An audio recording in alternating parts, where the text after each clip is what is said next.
today on Divorce Court.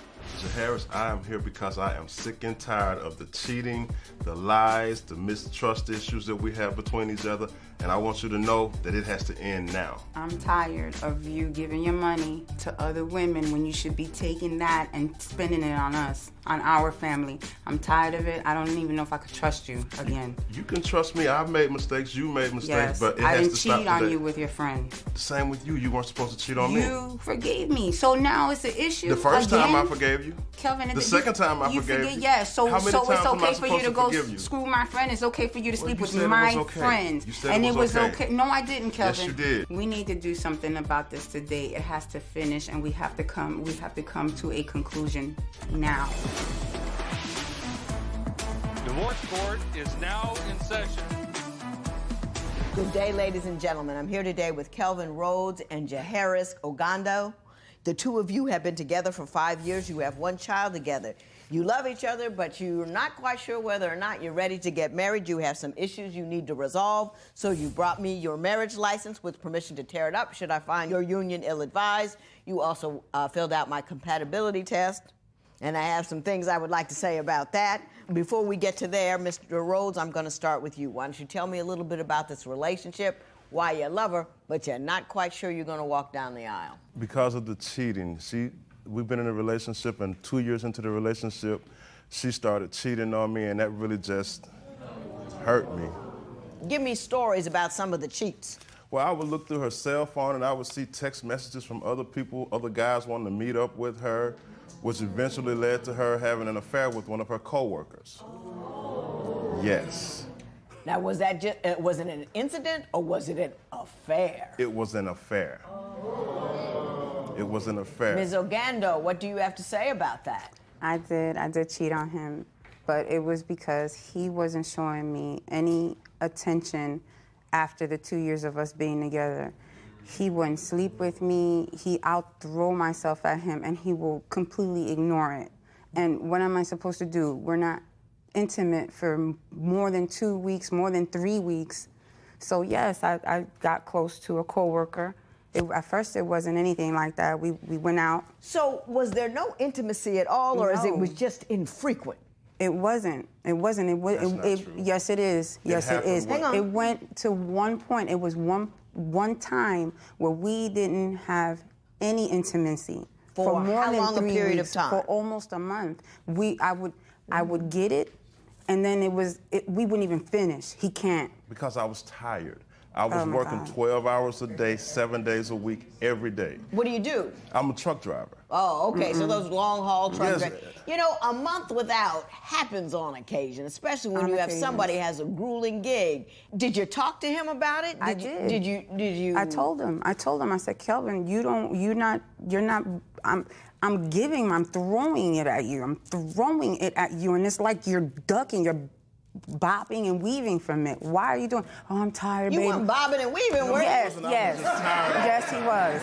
I was just tired all the time. All the She time. wasn't that tired to where when I came home, I caught her in bed with someone else. She wasn't tired then. He wasn't. Tell me doing what it. happened. At that time, I had changed jobs, and I had started going over the road from state to state. Right. So I came home. I told her that I was going to be going somewhere one night, and it brought me through the house, which I went through, but she didn't know that I was coming through the house. So I pull up in the yard in my truck, and I have an 18-wheeler. She's so dead asleep, she doesn't even hear the truck pull up in the yard.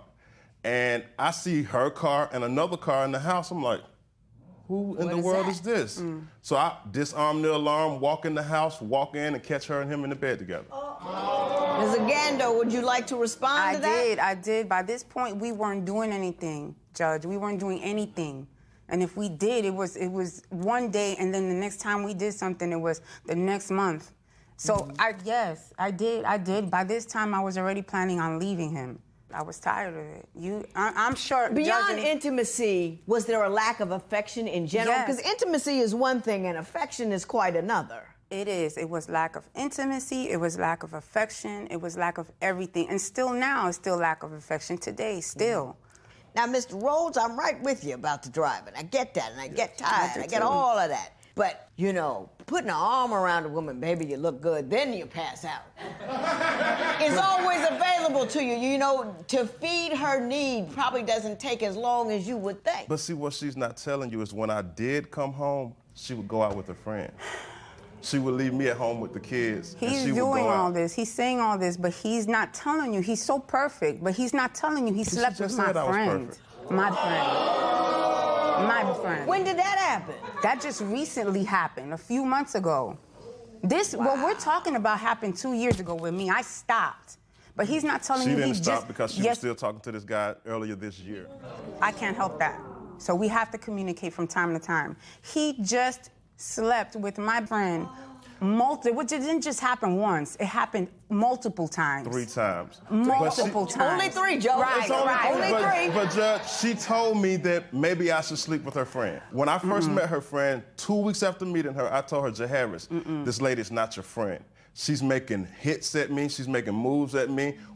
Ms. O'Gannon, 2 years. Okay. Give me your version of that. When she was making advances towards him, as he says, I wasn't worried about it. I never would have. Why weren't you worried about it? Because I would have never figured of him.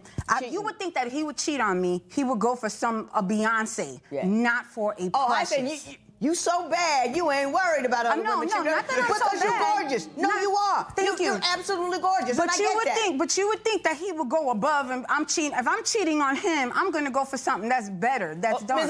Ms. Oganda, let me. No, she didn't. No. Let me explain something to you about men. Even famous, beautiful women get cheated on. It's not about simply a beauty thing. It's just it's their thing. And your friend is not your friend if she's hitting on your man. She wasn't, yes. Yeah, she's not.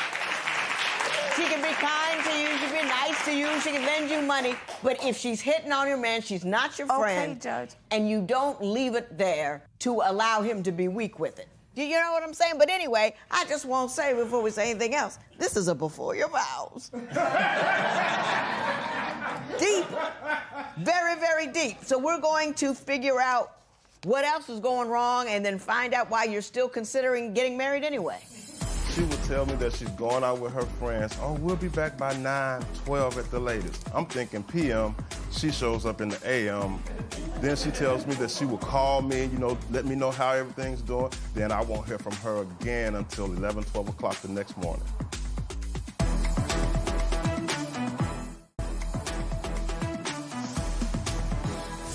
Clearly you have trust issues, and for legitimate reasons, because everybody has done their dirt. But you say even now she goes out and is unaccounted for long periods of time. Tell me about that. She will tell me that she's going out with her friends. Oh, we'll be back by 9, 12 at the latest. I'm thinking PM. She shows up in the AM. How often does that happen? Is that a rare occurrence? Or lately every it's been rare, but at first it used to be all the time. It's like she would go out. I would say, Jaharis, why are you not answering your phone when I call you? Oh, I left my phone in the car, or I cut it off because I didn't want to lose it. I left it at the house or something like that. And I'm like, that's not a good thing to do when you got me here with the kids. What if somebody has to go to the emergency room? You don't know nothing. Then she tells me that she will call me and, let me know how everything's doing. She'll probably call me once around 10 or 11 o'clock at night. Then I won't hear from her again until 11, 12 o'clock the next morning.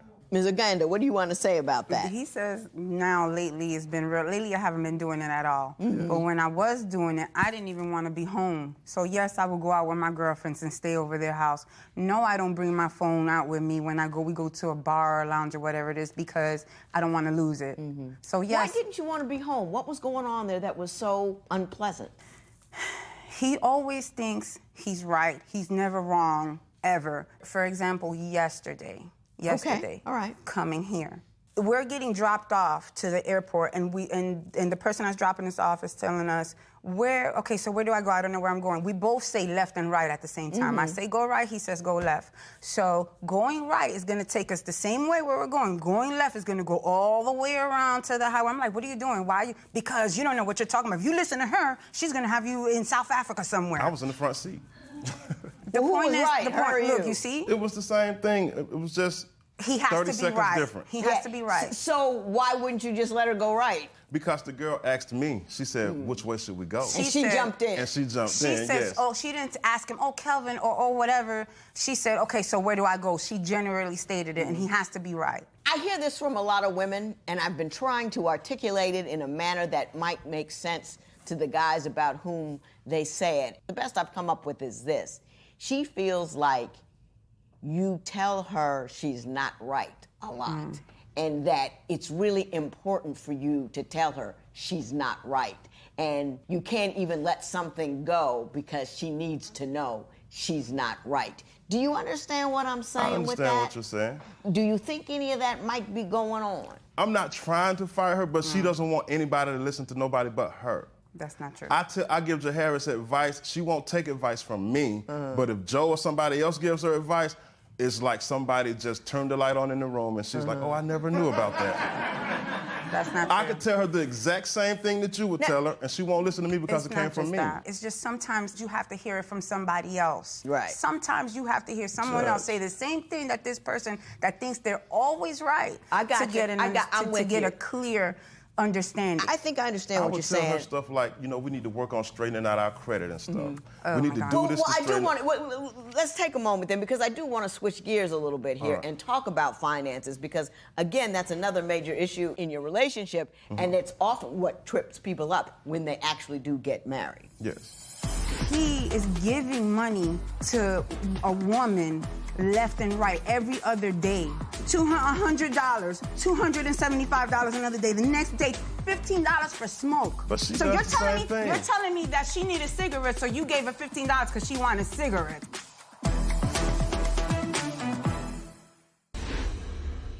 Mr. Rhodes, you have concerns with respect to how she spends money. Please share them with me. Okay. Man, she has packages coming to the door left and right from online and stuff. I'll be sitting outside and the mailman will come up and he'll be like, oh man, I'm glad this package isn't like the one from a few days ago. I'm like, what package? And he tells me stuff like, a package came here a couple of days ago, 3 boxes, and I had to get help to move it in the house. And packages, we'll be sitting at the house, I'll open the door, package is sitting on the porch. I'm like, what is this? Did you order this? She was like, I don't remember ordering it. It has your name on the package. It's attached to your credit card. Oh, I ordered this? I don't remember. Open it up, let's see what it is. And then there's something in there, and she's like, oh, I did order it. Now, Ms. Oganda, are you spending more money than is comfortable with Sometimes. when you consider how much is coming in? Sometimes I am. Sometimes I am. But Judge, it may sound like I'm trying to justify what I'm doing, but he is giving money to a woman left and right every other day. He was giving, this woman would ask him, and this is not the same woman. Just a friend of his? So he says, somebody that he's interested in. Speaking of money and trust. Are you giving money to some other woman? I have done it before. Yes. Is it one particular woman, or was do you just give one it, person. you dole out And money? it only lasted for like 2 or 3 weeks. But I saw it on his app, and I'm scrolling, I'm like, looking, oh my God, what? I needed money this day. Yeah, well, she got yes. $100, $275 another day. The next day, $15 for smoke. But she so does the same thing. You're telling me that she needed cigarettes, so you gave her $15 because she wanted cigarettes. Now, Mr. Rhodes, what's up with that? You know that's crooked, right? You know that ain't straight. Wrong, Judge. Hang on. You know that ain't straight, right? Yes, I know. $700. What were you trying to accomplish?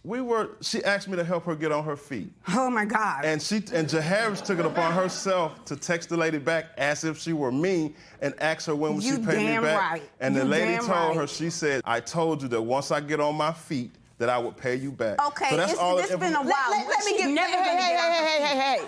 There is a general rule about loaning money when you're in a relationship. He gave her money.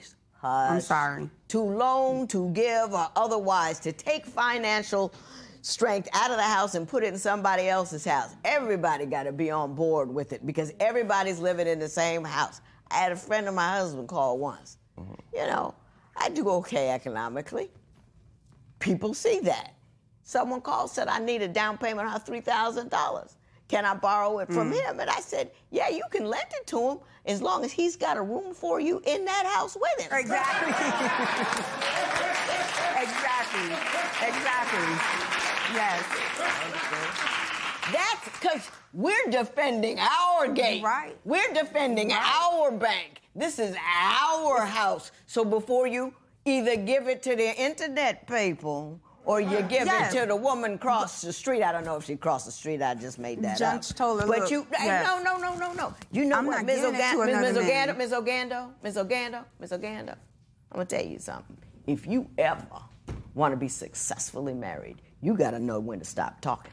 Thank you. You really do. And see, she gets mad. No. You really do. I know a thing or two. She gets mad at me when you just as listen. bad. No, okay. You interrupted me while I'm telling her don't interrupt me. This the only time I can talk to her. If you want to be successfully married, you gotta know when to stop talking. So I'm gonna leave that there. We're gonna talk about the compatibility test, and then I'm gonna give you my best advice. Okay.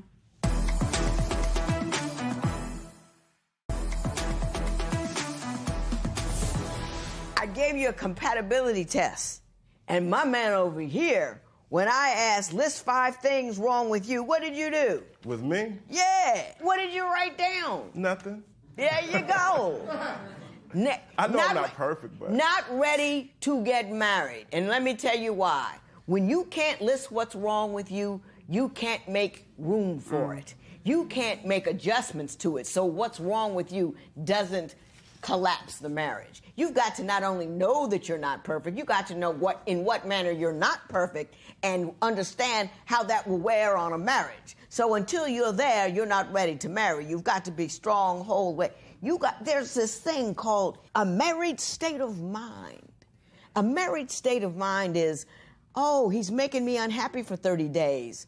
Let me go see what's up. Let me deal with it. Let me find a good book until my mind is right and I can talk to him. It's not let me go sleep with my coworker. That's what a married state of mind is. A married state of mind is I'm willing to be unhappy for a little while and ride this rough road with you as opposed to find my comfort elsewhere. That's a married state of mind. Neither one of you has a married state of mind. It's a zero-sum situation. Either you're winning or she's winning. But there's never a point at which the relationship gets a win. We're not doing that. We're just not doing that. You have to understand what it is. If you even want to consider getting married, I would go through marriage counseling first. So you get an idea of what it is and how compatible you are with the process, because it's a lot of work and it's a lot of not getting what you want, when you want it, how you want it, and being okay with it and not going outside the marriage to deal with it. And neither one of you is ready to do that. Good luck to the both of you. This matter is adjourned.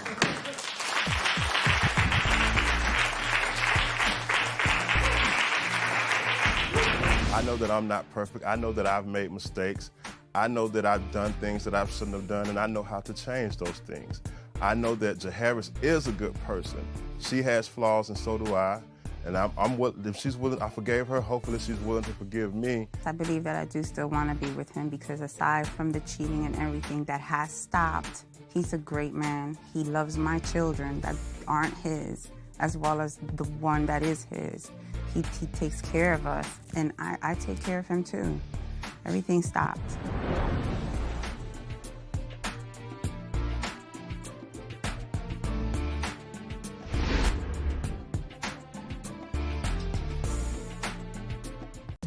Today on Divorce Court. There is no S in my career dreams. Femi, I want you to be understanding and realize that when we work together, we get things done very well. I understand where she's coming from, but also she likes to jump in my dreams too. My father, he was my hero. I look at that, and then I look at Ray, and it doesn't compare. My biggest pet peeve with Femi is her being on social media, showing off her body. I'm not showing any skin. I'm not in underwear. You know, I I don't get it. When I sent Femi a poem and she never replied to it, it made me feel like she didn't care about what I have to say or my feelings, because my feelings was spilled out in that paper. I felt like it was a cheap cop-out to try to keep me grounded within arm's reach. Right now, today, I could see myself staying with Femi forever. Where we're at today, I can't see me staying with Ray forever. Divorce court is now in session. Good day, ladies and gentlemen. I'm here today with Femi Jordan and Ray Randall. Ms. Jordan and Ms. Randall, you have been together for 3 years. I understand that you asked her to marry you 2 years ago, still not married, trying to figure out what you need to do from here forward. So, Ms. Jordan, I'm going to start with you. Why don't you tell me a little bit about your relationship and why you're here today? I'm here today because we can't come to common grounds as far as career goals and what we want personally. My career goals are to eventually become a salon owner and to open a cosmetology school, to pick up where my father left off. He was a cosmetologist for 27 years. I don't feel Ray has a sense of direction as far as what he wants career-wise. And if he does, he's trying to figure out how to mesh his goals with mine. And I think he should want what he wants, and I want what I want, so we both have something to bring to the table. I don't believe our career goals need to be the same. So articulate. I just enjoy listening to her over there. Mr. Randall, you heard what she said. Is that pretty much the case, or do you see it a little differently? I see it a little different. Tell me how you see it. Because I'm into music and I'm not into doing hair. She's not asking you to be into hair. She's saying, let me do my hair, you do your music. Do you find that is not acceptable to you, or do you find that they clash for some reason? It don't really clash, because sometimes she helped me with my music, and sometimes I'll be interested in how she do hair and what she do. It'd be interesting to me. It's something new. You learn something new every day. Are you happy with her going into the hair business? I'm proud of her. You're proud of her? Yes. Oh, that's nice.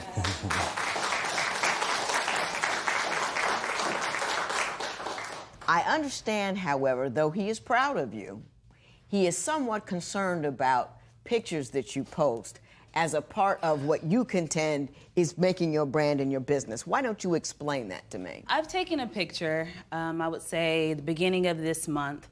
I had overcome an obstacle. I pretty much cheated death, I would say, in April. I spent 30 days in ICU where a medical complication went wrong. So going in for one procedure in the Bay Area, something went wrong there, and I ended up having 2 additional surgeries after that. I believe being a woman and beating the odds, you know, I needed to make sure I still have it, you know, regain my confidence and my self-esteem. So for the first time in a very long time, I went out with some friends and I took a picture in a dress I had had for a while. The medical condition I had, it caused a bulge. There was a tumor that had to be removed. So some of the clothes I couldn't really wear. Yeah, weren't quite right, yeah. Right, so I wore a long dress. It was about knee length, had sleeves, no cleavage, but he has an issue with me turning like this in my pictures. And that was a trigger for him. She don't Oh, turn there's like the that. picture. Right. Now, you have concerns about that, Mr. Randall? Yeah. What do you find offensive or wrong about that? How she looking seductive like this. Yeah,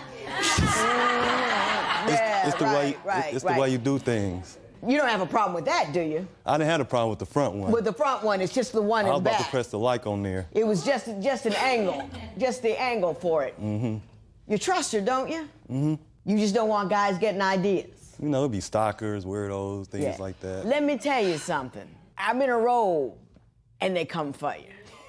And she looks twice as good as I do. Whether she's turned around with her behind out or not, guys are gonna look. So adjusting her stance is not gonna get you where you wanna go. Just letting you know. They see that, whee, nothing she can do. Nothing she can do.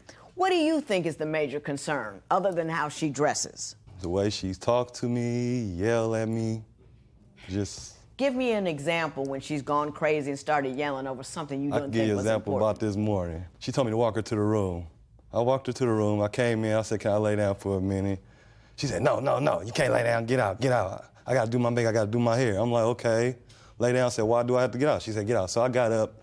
Next minute later, she texted me, oh, baby, come back. I miss you. I'm like, oh, no, I ain't coming back. I'm staying to lay down. did you get all crank with him because he was in your room? I got separate rooms for this reason, okay? He nitpicks at me when I'm doing my hair and my makeup. You don't need all that, you don't need this, you don't need... I take pride in my appearance because it's part of me showcasing my talents and my abilities. Yeah. You know, you gotta have the showmanship. Are you picking at her during prep She's beautiful time? without makeup. Yeah, okay, I see. That's why you got thrown out, Mr. Randall. I mean, I'm just trying to let you know. She wasn't being booty. She was doing her thing. And it's one thing to do your thing just because you're a woman, because we like to look nice, but another thing when she's repping a brand, she's trying to sell to me and other women out there, I can make you look beautiful, and she's looking jacked up. We don't believe her. Exactly. Thank you. So, let's move on to another topic. How long between you first met and when you started living together? 3 months, about 3 months. Okay. You know, I don't like that kind of thing. You don't like to wait 3 months before we live together? I don't think 3 months is long enough. Okay. 90 days, you know, I don't like that kind of thing. But there are a lot of issues here. We have issues of financial instability and ambition, and I want to talk about that next. I can recall him calling me and saying, I'm hungry. Okay. I'm at work. What do you want me to do? And he's like, well, figure it out. You know, I'm hungry. You're a woman. You need to figure out what I need to eat. And I did not say. oh, yes, you did. Oh, yes, you did. Mr. Randall, did you call up Miss Jordan and announce your hunger?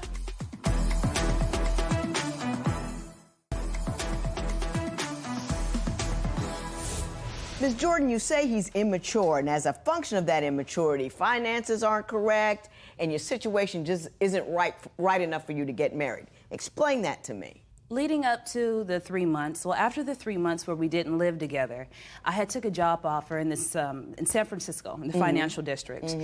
After we lived together, I moved in, I would say January of 2015. I relocated to Oakland, took the job in San Francisco.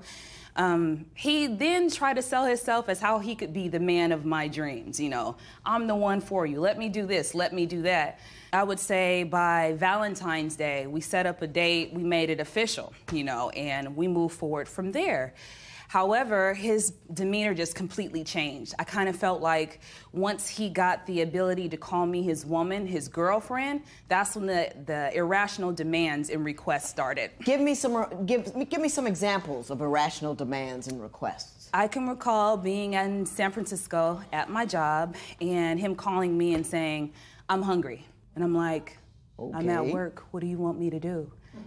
And he's like, well, figure it out. You know, I'm hungry. You're a woman. You need to figure out what I need to eat. And I did not say. oh, yes, you did. Oh, yes, you did. Mr. Randall, did you call up Miss Jordan and announce your hunger? I did say I was hungry. I was just speaking out loud. Right. Did you expect her to do something about it? Tell No. the truth. No. You just said, I'm hungry. I just said I'm hungry. In passing. Other than any other instances that you can refer to right now of unreasonable demands? Because I think in part he's a jokester, and he doesn't mean half of what he says. I don't want you to be fooled by the image that's before us today. Okay. Yes. Ooh. Okay, he's putting one on for yes. us. Yeah. Oh, yes. He definitely wears a few different hats. And when we're not here, it's something totally different. I believe that he likes to play the victim. He's not accountable for real life issues that I have with him. And I'm not one to badger. I like to come up with solutions to problems. Okay, I've been in workforce development. We need to find a new career path. Okay, well, let me check the demographic and see what's going on. What's your experience looking like? Let me put a resume together for you. I'm about to swoon. I really am. I'm about to swoon. You know, and Tell it.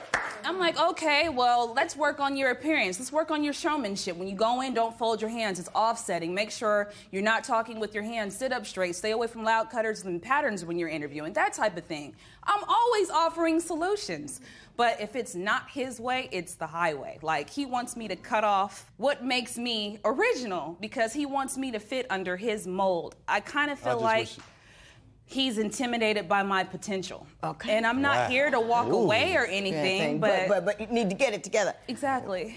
I want to turn to how he really feels about the male-female role, how he looks at it, and how that impacts how the two of you interact. Are you secure in her love? Do you got a little bit of can I keep her going back around in that head of yours? Somewhat, not too much. There's a whole lot of women over there. She's gorgeous, she's very ambitious, and you're wondering, can I keep her? Mr. Randall, she's made herself very clear about her concerns. What are your concerns? I just wish she would support my rap career a little more. In what manner? What does she not do that she should do? She posts other people's stuff, why not post mine? If you got a good fan base, why not post it? Do you fail to post your music or your videos? What is it? Music, videos. All of There aren't any videos. His music, I listen to it when I'm traveling out of town and I'm doing hair or whatever I do in the cosmetology field. I play his music. Hey, who's that? Oh, that's my boyfriend. You know, this, and that. It's not the issue. It's more or less, if I'm listening to a rapper that's hot right now and I like the song, why are you listening to him? You don't listen to me. Then that's a trigger and it's an argument after that. I got you. Are you secure in her love? Am I secure in her love? Yeah. Are you worried about it? Do you got a little bit of can I keep her going back around in that head of yours? Somewhat, not too much. Oh, I think there's quite a bit of it. There's a whole lot of women over there. She's gorgeous. She's obviously very, very bright. She's very ambitious, and you're wondering, can I keep her? You are. And so every once in a while, the question, can I keep her, shows up in you need to do this and you need to do that because it makes you insecure. Do you think that's something you might need to work on? A little bit. A little bit. What does she need to work on? Listening and understanding my feelings. I do have feelings too. And what feelings do you think she doesn't understand? Like when I come at her with something, like I was going through something with my job and housing and stuff, and I tried to talk to her and she brushed me off. I understand the situation that she was moving in heat. She could have did it a better way, like, babe, I'm handling my business, trying to move. I'll call you back later. She's like, no, I don't want to hear it right now. Talk to me later. I'm like, God. Was she working? Not really. She was just moving. I was moving from one apartment to the next in Fresno, California, and it was about 106 or 8 that day, and I was doing it single-handedly. His response was, well, you have headphones. You have $300 headphones. You can hear me. Put them on your ear. You don't hang up on me. And I'm like, I have heavy stuff in my hand and it's hot. I don't have nobody to talk to. She's my only woman. If I had a lot of women, I wouldn't. Mr. Randall, let me tell you something. Women are not appliances. You can't just turn us on when you want to, and that anytime you need to talk to us, we need to drop what we're doing and make you our main focus. My husband never calls me at work. House could be burning down. I'll call him. He said, yeah, everything's fine. Because I can't do anything about it. So he allows me to do my work. And he's not scared about it. You see what I'm saying? Like I said, it ain't what you say, it's how you say it. Which is why I was so short with them and quick to get off the phone. Like, I don't have time for this. I learned early on, only a fool will sit on the phone and listen to blatant, disrespectful statements and be badgered when there's a red button that allows you to end it all. It's mind over matter. I gotta ask you, though, because you're very direct and businesslike, do you think that sometimes you might overdo it a bit? I didn't raise my voice. I was too hot to raise my voice. I said, you know what? I'm kind of moving right now. Let me talk to you about this later. Why you don't have time for me? Why you can't talk to me? I'm like, I'm moving. I told you that I was moving. You know, we can do this later, you know, some other time. Well, where were you when she was moving? I was feeling so bad. I wanted to come out there and I'm 3 hours away. I'm 3 hours away. I have to get my car worked on, my tire. He was 3 hours away because after I spent 30 days in the ICU in Fresno, I got out to recover from the surgeries with my mother. You know, she helped me with the 4 to 6 week recovery. But it was also my chance to separate myself from what I could have get away from when I was in Oakland with Ray. You know, he kind of felt because I was in a city where my family does not reside and I only had him as a source of dependency, he kind of took advantage of that situation. Yeah, and isolated you. Yes. And he wanted him to be the sun and you were one of the planets that rotated around. Absolutely. I got it.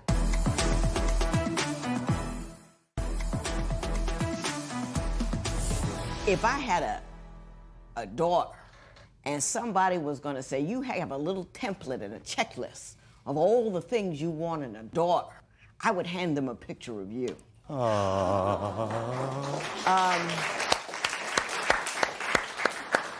You are beautiful, ambitious, extraordinarily bright. You worked in the financial business, which means you're better with numbers than me. And you're well-directed, you know what you want, and you seem to be emotionally intelligent. In other words, you don't get randomly angry about stuff, and you understand things for what they are. Mr. Randall, you have struck gold. Don't screw it up. Just like... Let me help you out here, okay? I like you, and I think you love her a great deal. And I think you're a good man that she can trust, but don't get crazy with it. If you get married, remember it's a marriage license and not a bill of sale. And don't satisfy any insecurities that you might have with the thoughts that you can limit her or contain her. If a woman loves you, she will want to be with you no matter how bright and fabulous she is. If she feels resented, if she feels like she's being contained, that will do exactly the opposite of what you want to get done, which is to pull her to you. You with me with that, Mr. Randall? I'm right in the passenger seat. I think you two are a fabulous couple. I think you should keep your eyes out for efforts to contain, because he's not as mature as you are. And the first thing you do when you're fearful is you make efforts to assuage that fear by building barriers between the thing that you fear, which is you're leaving, and what's happening. So you have to maintain your independence and your strength, but be delightful about it. I don't want you to be a sweet little small thing. You can't be that anyway, but you've got to be cool. Yeah. You've always got to be cool, and you can't let him make you cranky. Right. When you get cranky, he's won and you've lost. Yeah. Because you stay cool. That's you why stay I on don't your participate point. in arguments. You I'm stay like, on your position and you stay cool. right. Don't mess this up, Mr. Randall. It ain't ever gonna come around again. This matter is adjourned.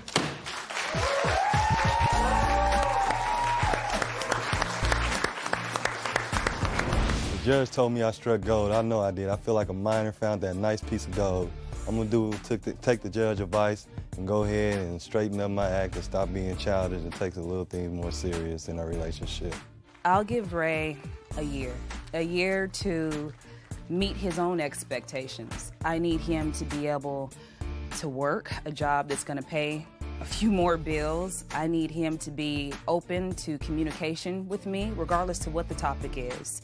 And I need him to be an effective listener, not pull out what he deems important and then move from there. I need to be valued as a person and not as a trophy or an object.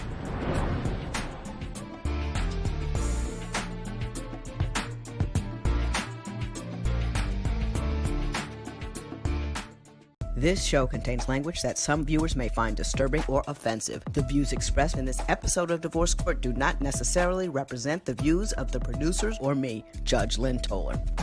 Today on Divorce Court. When me and Greg first got together, he did respect me, but now the tables have turned and there's no respect whatsoever. My wife needs to stop nagging me and bringing me down. My husband, Greg, needs to step up and make me a priority in his life. I want Kelly to know that I love her, but the clan is my family too. I feel like I'm running a competition and I'm in second place and the clan is first. The clan is my family and she don't accept that. If Greg doesn't leave the clan, then I'm probably going to leave him. The clan is my family, and if Kelly don't support that, she's got to go. Divorce Court is now in session. Good day, ladies and gentlemen. I'm here today with Kayla Moore and Greg Barnes. The two of you have been together for 7 years, married for 5. You don't have any children together, but the marriage is on the rocks. Ms. Moore, why don't you tell me why we're here today in Divorce Court? Yes, Your Honor. My husband, not only is he lazy and selfish, he's only had 2 jobs since we've been together. I've worked 60-hour weeks, and everything has fallen apart due to that. We fight all the time, constantly. I actually totaled my car not too long ago because I fell asleep behind the wheel because I have no sleep. I'm constantly going.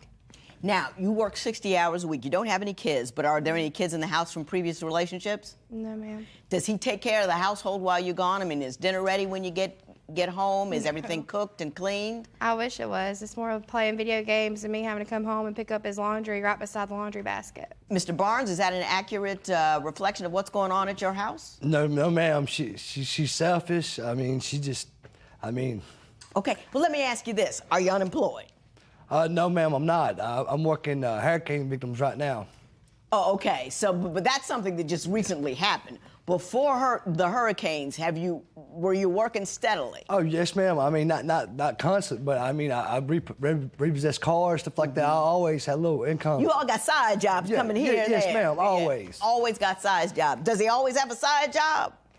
Honestly, if I push him toward it, yes. If not, then he would sit at home and eat Cheetos butt naked and play a video game. Well, that's a vision I didn't need. I could have gone all day long without envisioning him butt naked eating Cheetos.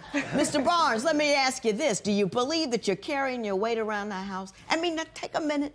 You're about to answer. She's working 60 hours a week. Clearly, she's the primary breadwinner. Are you a 50-50 participant? Doesn't mean everything is equal, but do you take responsibility? Yes, ma'am, I do. I mean, I ain't a perfect man. I mean, I do what I got to do, and I mean, I try to be a good husband. What do you think you got to do, though? I mean, I make sure, you know, I keep providing some way or another, you know. I go out, you know, make sure we got something to eat, you know. I try my best at everything, but I'm not perfect. Ain't no man perfect. You know, it's interesting. You say, I try. She does. You don't have to do because you can get away with trying because she's taking care of your business. Financially, do you understand that she's stressed and that she feels like she's doing everything and your trying is coming up short for her?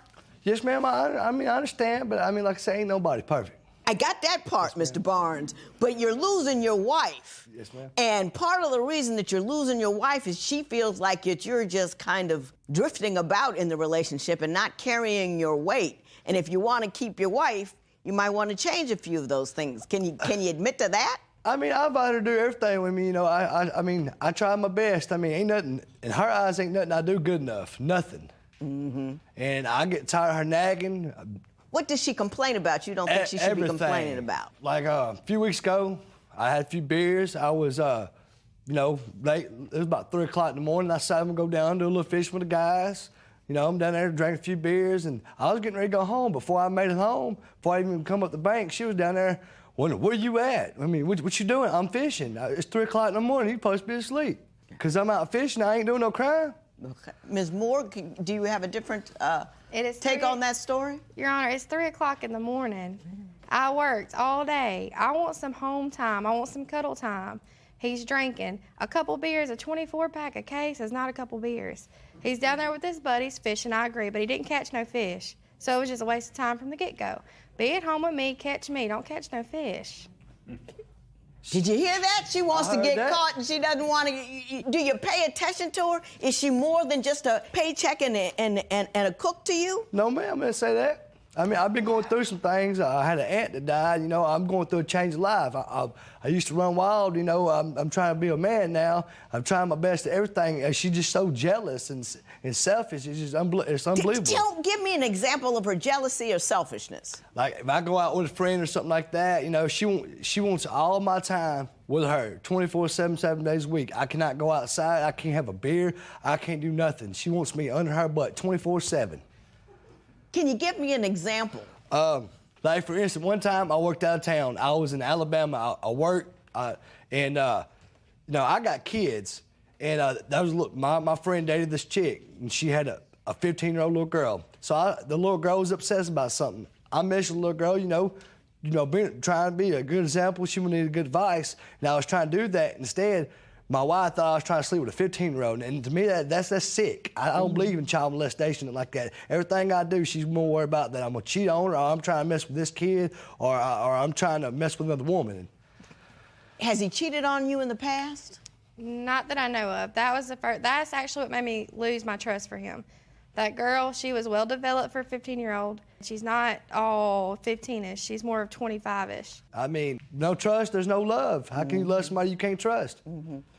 Do you feel that maybe she's concerned that she feels responsible for everything, and if you were to step up in a little more vigorous way economically or with respect to the household, she'd be a little lighter on the criticism? Yeah, I understand that, but there's a lot of things, you know, she gets jealous of. See, when I had a marriage problem, there's things I can't talk to her about. You know, my aunt passed away. You know, she didn't get to go to the funeral. She died of cancer here recently, and I come home, been going through rough times, and she, rather than talking to her all the time about things, she gets mad because I might be over talking to somebody else about it, and because she thinks I'm putting all my time into them and not giving her no time. And why wouldn't you talk to her about a family member passing? Well, because it's not just family member; it's got something to do with her. Then I got the she's jealous of me being in the Klan too. So, as in the Ku Klux? Yes, ma'am. KKK. Good Lord. Well, we just took a hard left right here. You are in the KKK? Yes, ma'am, I am. That's my family. That's your family? Yes, ma'am. If she can't accept that, then she's got to go. Your Honor, I just want to say that I'm not a Klan member. I'm no longer in it. I was when I was smaller. My granddaddy, he was very racist, and I was brought up in it. After he passed away, I no longer had to be around it that much. So I just let it all go. And me and my husband met, and he met these so-called Klan members and everything. And I do admit they were close like family.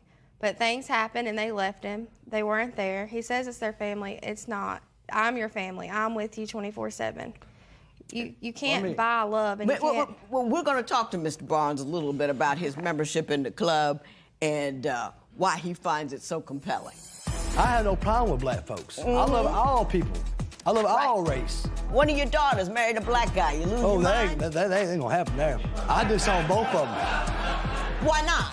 Because I don't believe in race mixing. You don't believe in race mixing? That's right. What happens when you race mix? To me, that's a sin in my book. Why is it a sin?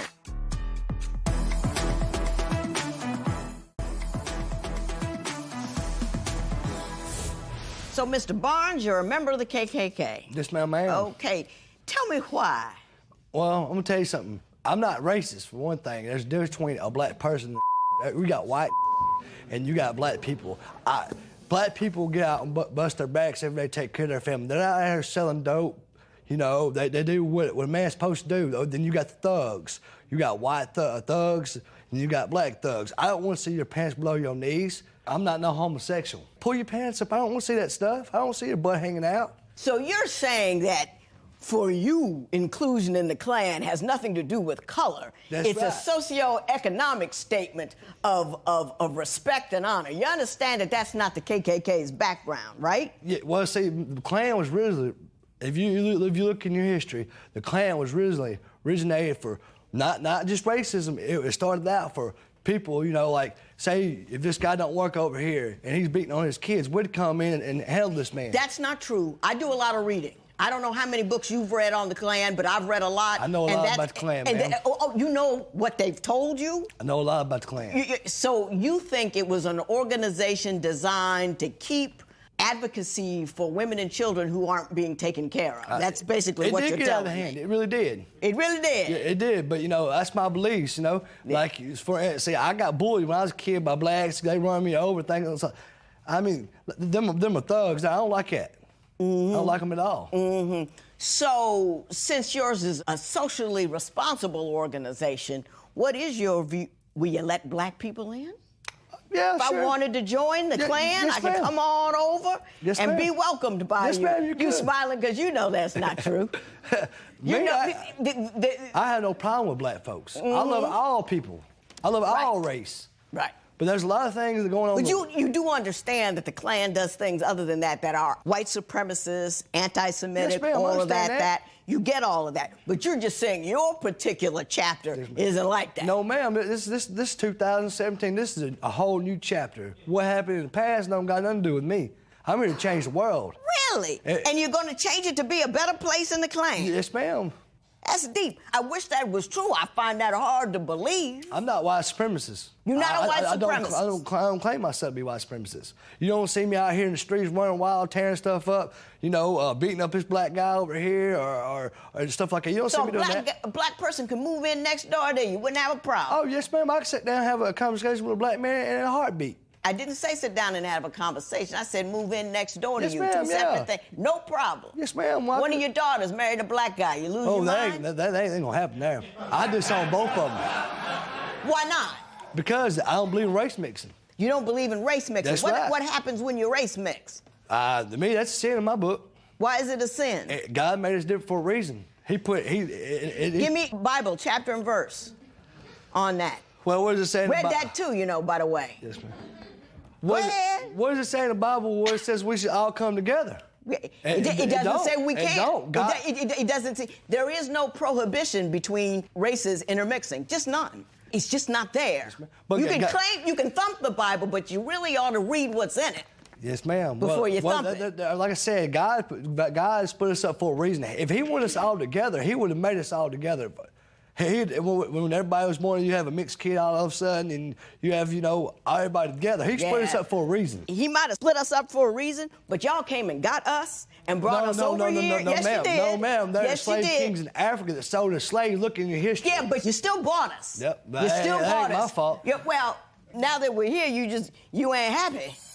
The Klan was started together against woman beaters. It wasn't about color. It was against woman beaters, protecting your family, loving your wife. It was about being all about family oriented. And they just accidentally lynched a few black folk along the way. Your Honor, can I jump in? You please. Real fast? Okay, so as soon as we get off the history lesson and back to divorce court, I got something to say. My husband sees the wrong thing about the Klan. I can give you some history that's a little bit more accurate. So we are back to the history lesson. Yes. Well, let me just say that the Klan was started together against woman beaters. It wasn't about color. It was against woman beaters, protecting your family, loving your wife. It was about being all about family oriented. And they just accidentally lynched a few black folk along the way. It accidentally got the wrong people in it, and they changed it. And since that, I don't agree with that part. Yeah. So okay. I'm having a problem with the Klan right now with him because he decided, not only have we been evicted 4 times due to all Klan relations, the neighbor made him mad. So he decided to dress up in his Klan robe and knock on her window. He's been drinking a little bit. Before he left that house in that Klan robe, I said, Gregory, do not go outside in that damn robe. He went outside. I went to sleep. I was tired. So I was like, oh, he's not going to go. I woke up the next morning evicted because we had 37 cop cars come over. He decided to dress up, go knock on a window, try to beat up the guy. Is that what you did, Mr. Yes, Barnes? ma'am. Yes, ma'am. I did, and I don't show no Why pity couldn't for you it. just go out there without a hood on? Well, I did. He said I was drunk, slammed the door in my face. He was scared. I'm going to start my own clavering. If she's not going to be with me and support what I do, then she's got to go. I'm sorry. I got you. I got you. Wish you didn't, but I do. But that's why we're here now. I got you, and I'm gonna speak to your issue. Yes, ma'am. And I ain't mad, but I want you to see something differently.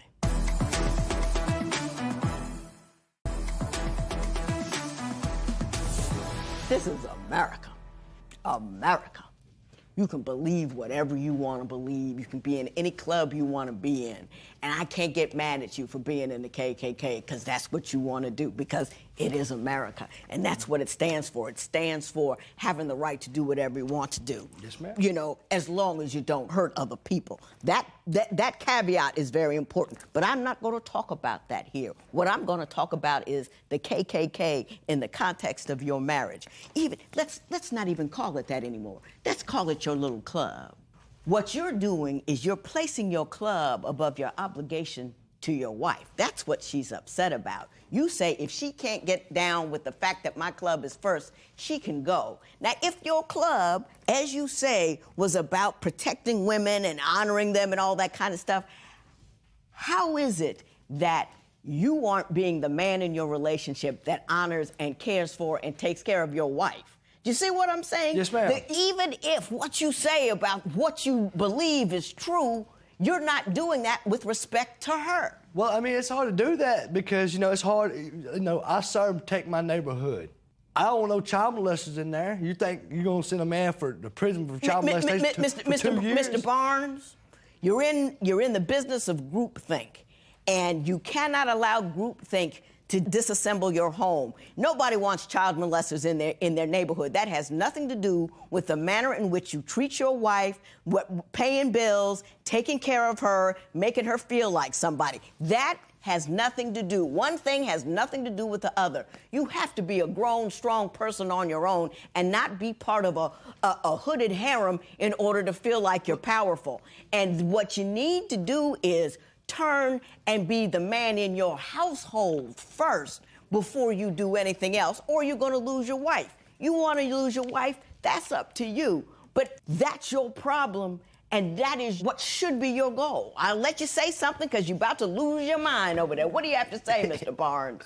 Well, see, that's the thing, you know. I try to do a good man, take care of her. I invite her to everything I do, whether it's throwing flowers out or whatever. Nothing I do is not good enough for this woman. Nothing. I mean, I can't have friends. I got you. Women don't want flowers. We want security. Well, this ain't no. I'm all done now. Women don't want flowers. Well, we do want flowers. That's a lie. But we want flowers on top of security. You need to deliver what she needs, not what you think she needs. And then you might keep her. If you don't step forward, you don't have any kids with him. You know, hey, if a sheet's the best he can do, I would move on. Yeah. This matter is adjourned.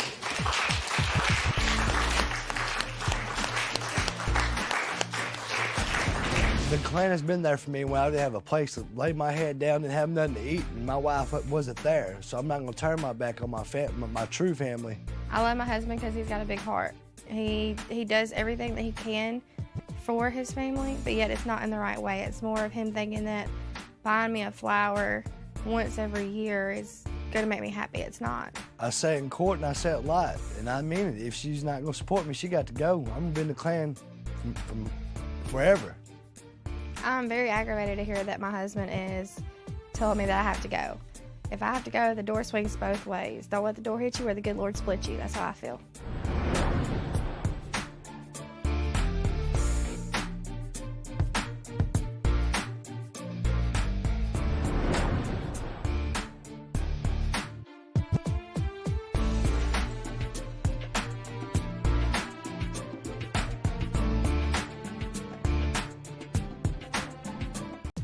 Today on Divorce Court. I feel that Joseph is not physically cheating, but emotionally cheating. He conversates with females on the phone. I want to be independent.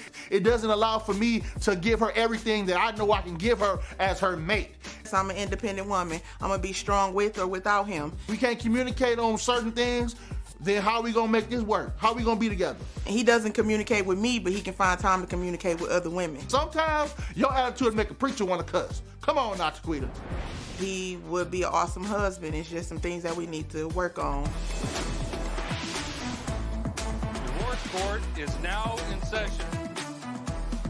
Good day, ladies and gentlemen. I'm here today with Taquita Moten and Joseph Woodley. The two of you have been together for 1 year and engaged for the past 6 months. Although you are engaged, you're not quite sure you want to jump the broom, so you've come to me for my advice. I've given you my compatibility test, and you filled it out. You've also given me your marriage license with permission to tear it up should I think your union is ill-advised. Mr. Woodley, I'm going to start with you. Why don't you tell me why we're here today? Well, we're here today because she accused me of being an emotional cheater because I have a lot of female friends. I thought everybody had a lot of female friends, especially if you're a man. And, you know, I know everybody. So you know everybody.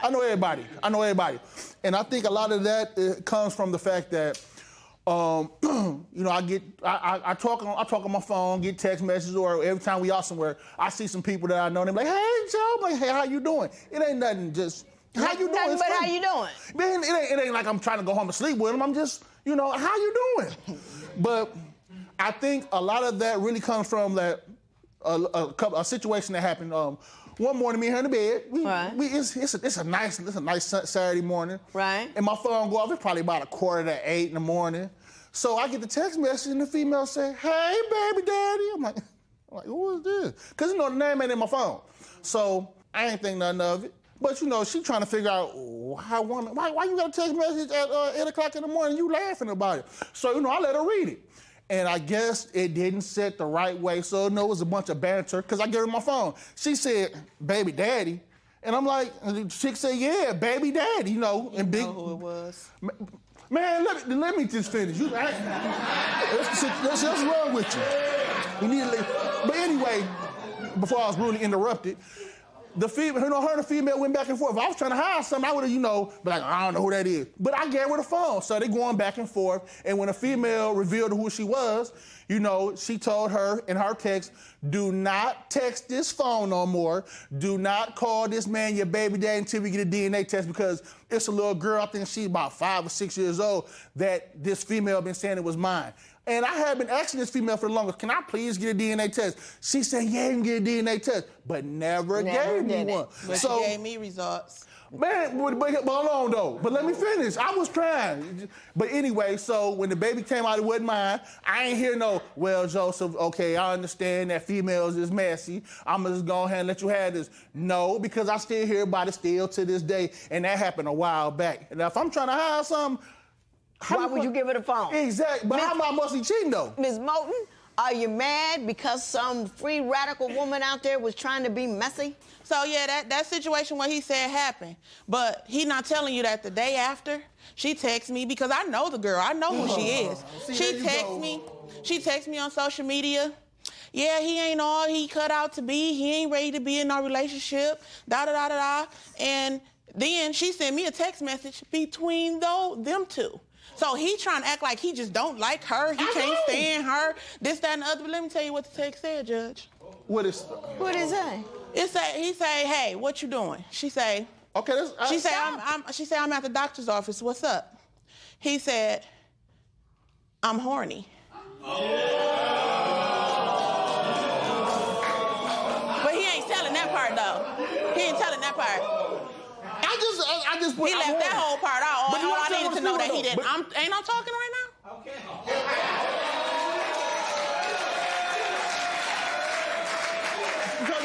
Anyway, he didn't want to tell that part. Mr. Woodley, clearly that happened, because I can see it. You see it's written all over your face. Do you stay in contact with women out there like that, just sexting and flirting and this and that, just because it's fun and you can? No, see, okay, this particular situation, I went about it the wrong way, unconventionally, but I'm trying to make sure that I make this female, think we were still cool, because I want this DNA test, because you telling folks that, I'm the baby daddy. And let's move on, because I even on a bad day, I wouldn't believe that.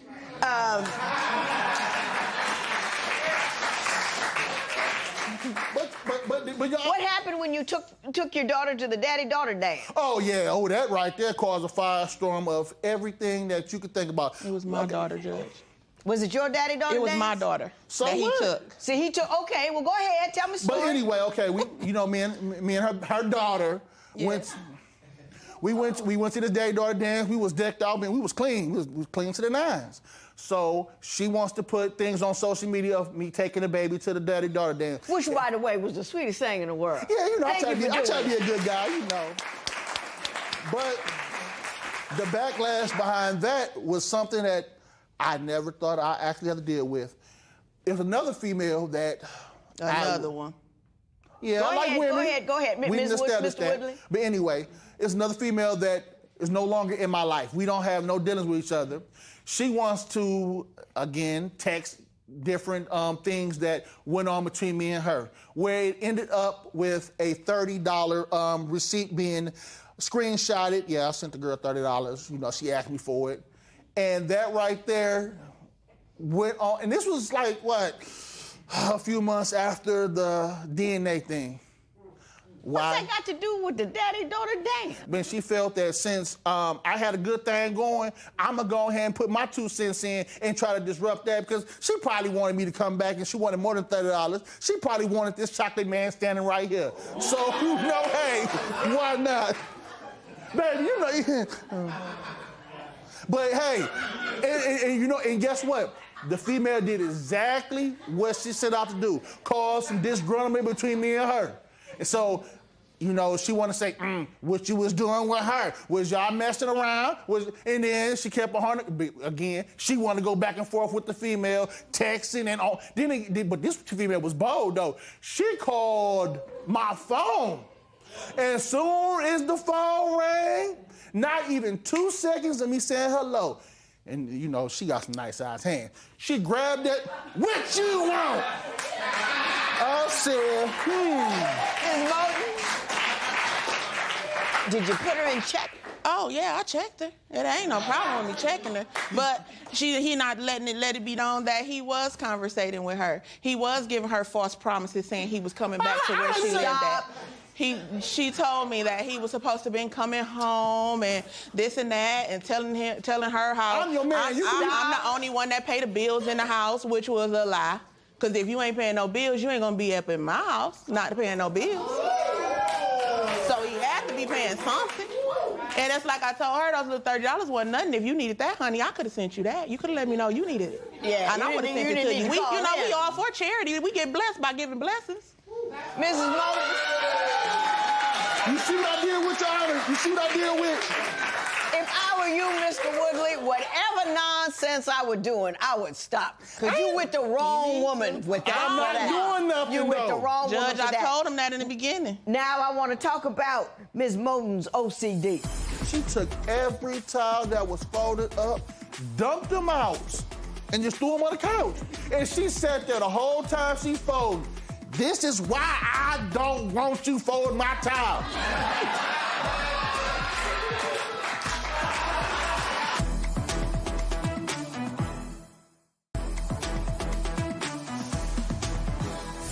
Mr. Woodley, you say Ms. Moulton has OCD. Why don't you explain that to me? Okay, here we go. I understand that people are very particular about certain things that they have in their life, but she takes it to a different level. I've been cleaning house. As you know, I'm old. I'm in my 30s. I've been doing housework and domestic duties for over 25 years. So I think I'm pretty much seasoned at it. In her eyes, no, I'm still a baby. I'm just jumping off the porch. I can't do laundry right. She has a particular way she wants her laundry done. For example, if you wash white clothes, you better not wash no dark clothes, no light clothes behind it, because she got a theory behind that. You're going to have bleach stains on everything. My thing is, I know how to wash clothes, so what's the point? But on this particular day, she came in there. It was very nice outside. We was just chilling. And I'm thinking I'm getting away with something because, I forgot to put the white clothes in first, then do it the order that she did. She got up. I know you just did not take them white clothes up out of there and then put too many times. But I mean, I'm trying to help out. Whoa. How come you have to do the white clothes last? Because you can get bleach on the color clothes. I ain't got no money to go keep buying clothes because they got big bleach stains on them. How you gonna have bleach on them? But it's a different load. Exactly. I know, but it's a tray where you put the bleach at. Okay. He can easily make the clothes slide up against that bleach, and it's still in there. Really? Do you have OCD? Yeah. I ain't been diagnosed, but yeah. Judge, I've been on my own since I was 19. I've been living by myself for a long time. So It's like, for me to have to not do things in the order that I've been doing, it's hard for me. I try. It's some stuff that I don't even complain about. But certain things just got to be done in. What's the most outrageous requirement other than the whites have to be done last as the last load? Them towels. If the towels are not folded a certain way, they can't just be folded. They towels, just fold them and put them up nicely. I'm gonna tell you this now. She told me before, if you can't fold them right, don't fold them at all. Do it. But I call myself trying to fold the towels up. She goes in there to use a towel a few days later, and I don't know, for some reason, she must have rummaged through the whole little towel thing. She took every towel that was folded up, dumped them out. Oh, yeah, she let me know that she dumped them out. And just threw them on the couch. And she sat there the whole time she folded. This is why I don't want you folding my towel.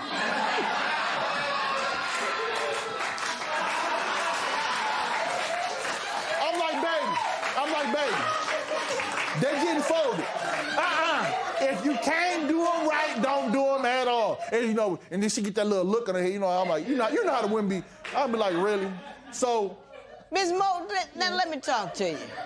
I get women in here who would do anything to get their husbands or their man to do any kind of housework at all. He's willing.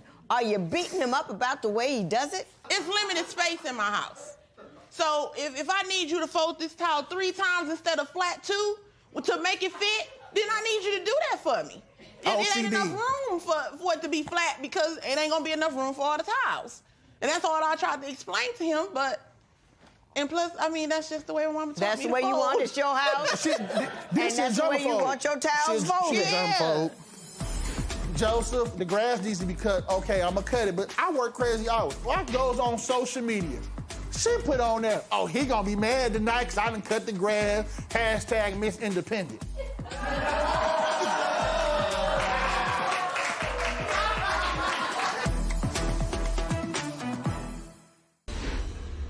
Mr. Woodley, you say Ms. Moten is too controlling. Explain that to me. Give me stories. I'm gonna give you one, okay. We have a routine. We go to church together because we try to worship together. But as long as we make it there before the preacher start preaching and they start singing, it don't matter how I get there. If I want to take Timbuktu to get there, we're going to get there. So this particular day, we get in the car, we riding good. We didn't even get 500 feet up the street. I know you ain't finna turn left, turn right. And then after you turn to right, turn left. I'm like, hold on, baby. I'm driving. Ooh, what did I say that for? Excuse me, but I don't need to take the scenic route. I'm trying to get there so I can get, because she got a particular seat she like to sit in. I'm trying to get to my particular seat. Yeah, everybody in the church know about it. But anyway, and you best to believe she gonna let you hear about it. If you would have been here on time, we would have had our seats. Exactly. You know, I don't like sitting over there. What? Now, Ms. Moten, doesn't the word go throughout the church? Do you have to be in a particular seat to get it? It don't have to be in a particular seat, but it got to be in a particular area. A seat is a seat. And why is that? Because it's like my viewpoint. I need to see it from Jesus can see. angle, Jesus can see you anywhere. You see that receipt. Come on, man.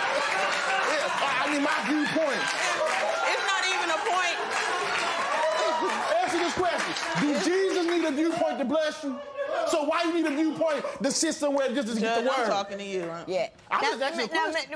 Though Mr. Woodley has a point there. I understand that, but my thing is, why we gotta go here and then go there and then go over there and then come back?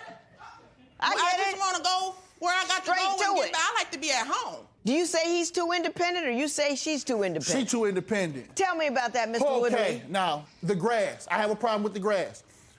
Joseph, the grass needs to be cut. Okay, I'm going to cut it, but I work crazy hours. So this particular day, she told me the grass needed to be cut. I said, baby, I get to it. While I'm at work, I come home. As soon as I hit the block, I see fresh lines. Okay, I go in the house. I ain't going to fuss with it because it's late. So I goes on social media. She put on there, oh, he going to be mad tonight because I done cut the grass, hashtag Miss Independent.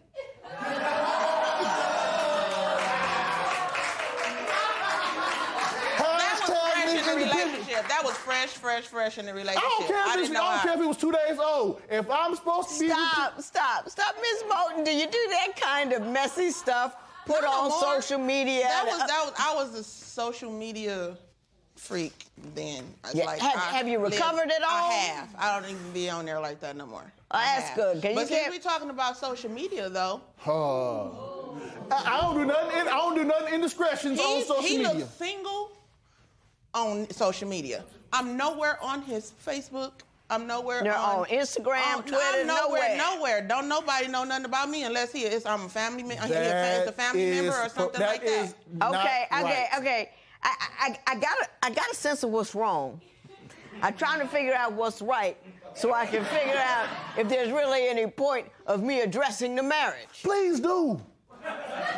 Please do.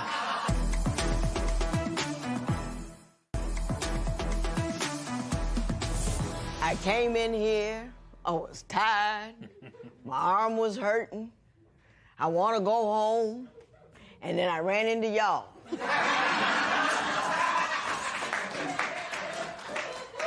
Now, at first I was a little concerned because Mr. Woodley seems to be a bit of a ladies' man. Yes. And he enjoys being a ladies' man. But Mr. Woodley's primary problem is he just likes entertaining people. And whomever he can entertain, he will do that. You entertain me here today, you get points. You were equally entertaining, Ms. Moten, which is why I think you guys need to get over your petty differences. You need to get over what's wrong, because both of you are a whole lot of person to deal with. You know what I mean? You gotta order to the laundry. Then you gotta weigh that the towels need to be folded. You got to look at Jesus from the correct angle. I mean, there's a lot going on over there that a lot of men just wouldn't put up with. And then on the other hand, we have him. He is loud, he is boisterous, he is too much all the time. I think what you two ought to do is take this marriage license, tiptoe out of here as light as you could possibly manage. Go hand in hand, get married, keep each other off the streets, so the rest of us will be safe. This matter is adjourned.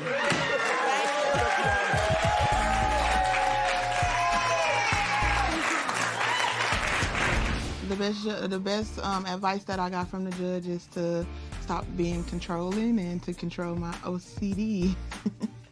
The best advice she gave me was to calm me down a little bit, stop being so entertaining, and just mellow her out a little bit, just make her feel comfortable and secure. The judge took care of us.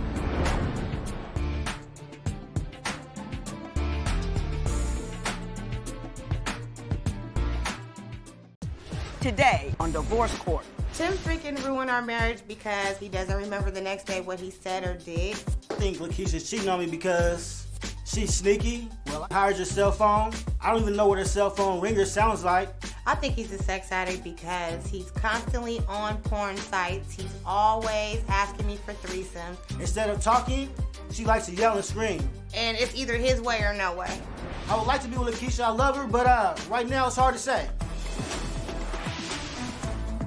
Divorce Court is now in session.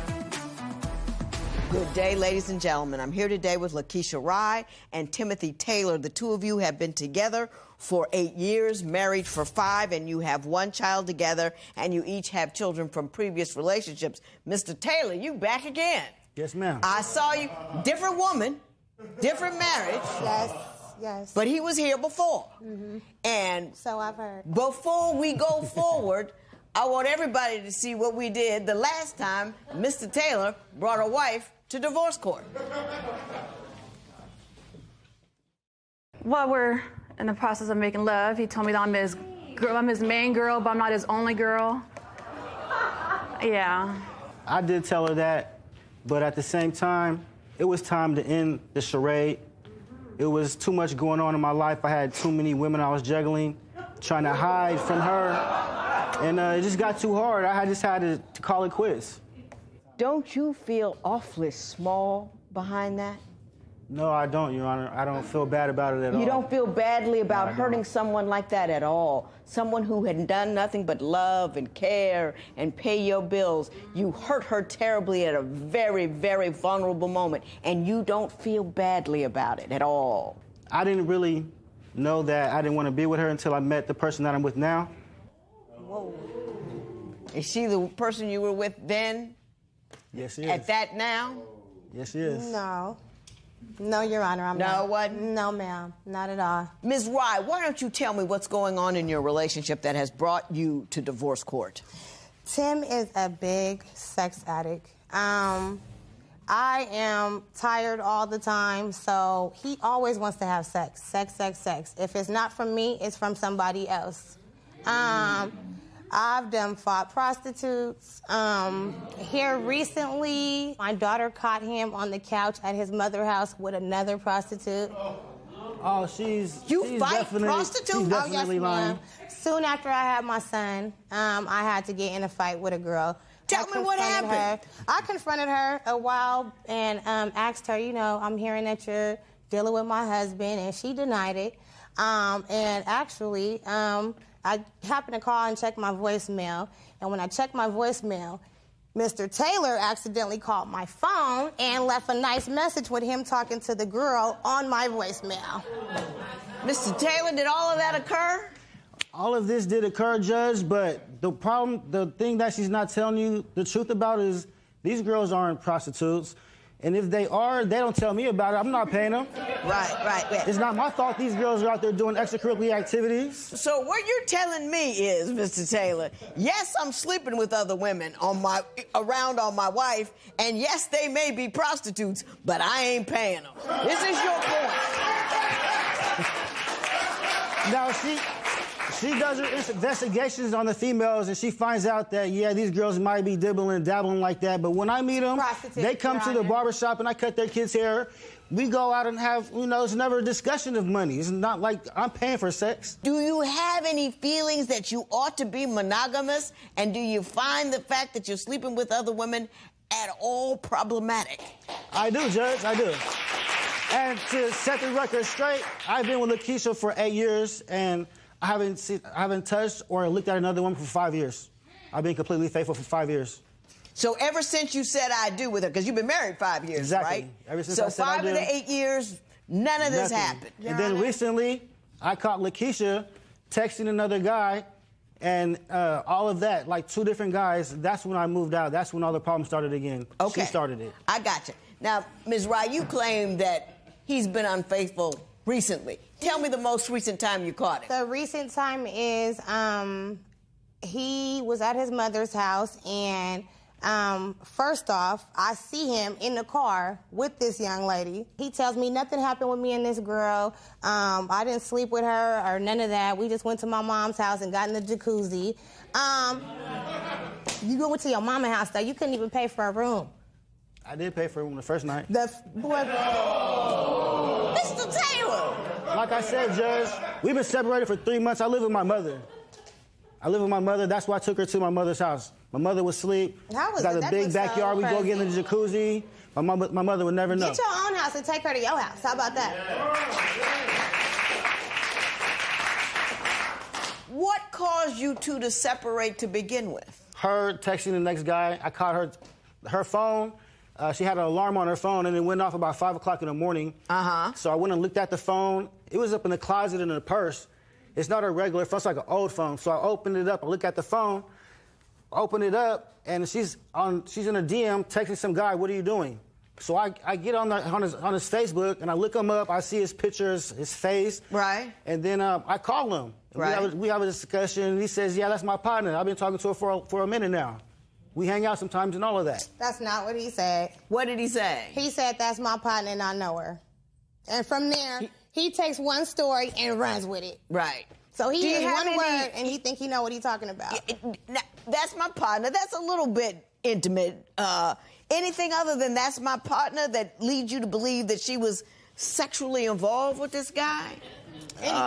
Well, we was sharing a car, and she dropped me off.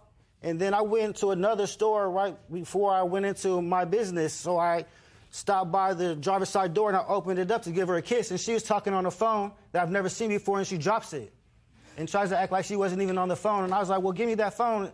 And we got into a big argument. I never got to see the phone, and she drove off with the phone. I never got to see who she was trying to call. Do you recall the struggle over the phone? I sure do recall. What happened with the phone? I was talking on the phone, but it wasn't to a man or anything like that. It was more of a personal situation. This is a secret cell phone I've never seen before. It was more of a personal situation. You looking so guilty over there, Ms. Rye. I mean, it's just, you do everything. You got everything on but a T-shirt that said, "I did it." So we know something was up. Something's up, definitely. He was getting ready to take a shower, and he gets his underwear out of the drawer, sits them on the bed, and he comes out, he looks at the underwear, and he smells them.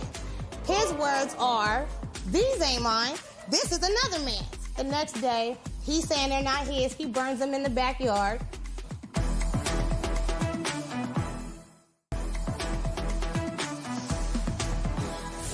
You say Mr. Taylor has a drinking problem. Why don't you tell me the nature of that problem? Yes, ma'am, he has a big drinking problem. He'll drink and he'll forget the next day what he has said or done. He gets real belligerent when he drinks, angry, and it's not just with me, it's in front of our children. It's just too much for me to bear. Like, I try to explain to him, if you're gonna drink, how about you pour your beer into a cup? Instead, he'll walk around with the bottle, and I just don't think that's a good example setting for our kids. One day, he was getting ready to take a shower, and he gets his underwear out of the drawer, sits him on the bed. Yep, I'm telling. Sits him on the bed, and he goes in the shower. When he comes out, he looks at the underwear, and he smells them. His words are, "These ain't mine. This is another man's." So in my mind, I'm thinking if they're another man's, why would you even be smelling them? And first of all, if I'm cheating, I definitely wouldn't be telling a man to hurry up and put his drawers in his drawer. Makes no sense. Shortly after that, the next day, he's saying they're not his. He burns them in the backyard. He burns them. And I'm doing laundry the next day, and I happen to come across some boxers. Same size as the ones that he burnt up. He's asleep. So I wake him up and hit him with the boxers. What size are these? He doing his eyes all like this. He don't know. He's very, he trips out when he drinks. Mr. He takes that to a whole nother level. Do you recall sniffing your own boxers? Luckily, and they were my underwear. To another man. Luckily, they were mine, so I wasn't sniffing another man's underwear. Yeah. But yeah. Did you believe they weren't yours? I really believe they were mine. I didn't recognize them. And we weren't living together at the time. I was in and out. So there's plenty of opportunity for another man. So you thought if you sniffed them, you would be able to catch the scent of another dude? Sniff the next man draws? I don't understand. No, you just work with me here. Work with me. You're making me look bad like I'm a jaw sniffer, but that's not the case, Judge. I was mistaken. I looked at the jaws. Were you drunk? And they See, I would go with that. Were you drunk? I was drunk. Okay. He's always drunk, Your Honor. He's always drunk. That's a bad story right there. That's not a good story. Do you think you have a problem with alcohol? I don't think I have a problem with alcohol, Judge, because I work hard, and when I get off work, I deserve a drink. Maybe sometimes I have one or two too many sometimes here and there. One or two too many. How often do you have one or two too many? It's rare. It's maybe 2 or 3 months here and there. And this... Every 2 or 3 months here and there. What did he say? What? By once every 2 or 3 months. That you drink? No, that I have, an argument or like a blackout and I don't remember an issue. Are you blacking out every couple of months? Well, it's not blacking out. It's just that we get into a bad argument and I don't remember the argument the next morning. The next morning, I'm like... He wants to kiss the next morning. I'm like, why are you mad at me? Why are you on the couch? And she's like, oh, you don't remember what you said to me last night and all that, but sometimes I gotta get it off my chest. Do you argue with him when he's drunk? Your Honor, oh my goodness. I try my best to hold my peace and let the Lord fight it. But he just so happens to not listen. He don't listen, Your Honor. When I tell him, leave me alone, Tim, you taking me there, leave me alone, you pipe down, he keep going. So when you poke a crab, what do? They snap at you. So, hey. Are you concerned at all about your level of inebriation in front of your children? I mean, you got little people in the house, right? Yes, Judge, and I do take them into consideration when I drink. And like I said, it's never intentional that I go too far with my drinking. It's never intentional. Yeah. I admit that is a flaw that I have. It might be my one flaw. Your one flaw? It might be my one flaw. Everything else. All right. Mr. Taylor, we've been talking about you for a while, so I'm going to ask you to tell me the one thing about Ms. Rye that is the most damning and the reason why you believe your relationship isn't working out. She doesn't know how to just be a wife. She wants to be out. She wants to be getting talked to. She likes attention. It's never that she goes out looking for it, but when it comes, she's not... She doesn't turn it down. She doesn't turn it away. Right. Ms. Rye, what is your response to that allegation?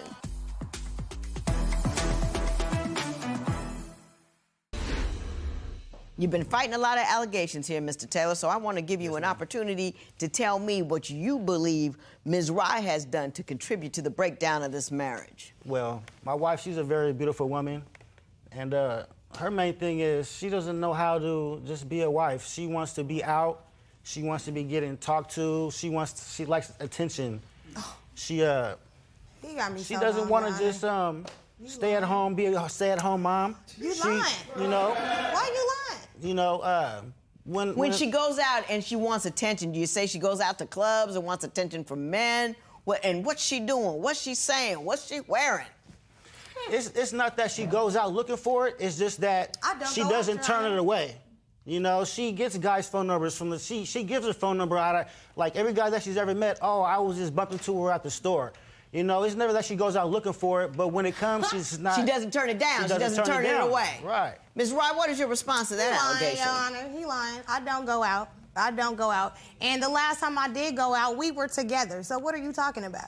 Ms. Wright, you say he's verbally abusive. Is that true? Yes, ma'am. Give me a good example of the kind of verbal abuse you have to suffer. Oh, my goodness. He tells me, mind you, my mother is deceased. I don't want to cry. But he tells me, you're going to be just like your mother, alone and don't have nothing. He tells me, you got 2 kids by 2 different baby daddies, which is him and my previous relationship. Ain't nobody going to want you. I can do better than you. I want to have a threesome. Like, that type of stuff right there makes me feel bad, because if you want to have a threesome, then I'm not enough for you. So that makes me question myself as a woman. Right. What's wrong with me? What am I not doing right? And Judge, I tried to do everything for him as a wife and be supportive. I did everything. Dress sexy for him. When I do that, he blaming me. Oh, why you got the lingerie on? What man did you have in here tonight? Mr. Taylor, is she accurate in the things she says you say? Or... Well, Judge, that right there, the stuff that she says I said, that's that junk talk that she was referring to. That's the stuff that I don't remember in the morning. Right. That I said. So you can't even count that stuff, because at the end of the day, I tell her that she's beautiful. I tell her that I love her. And I make up for it financially. I take care of her, everything for her. I bought the hair, I bought the nails, I bought, like, I take care of her.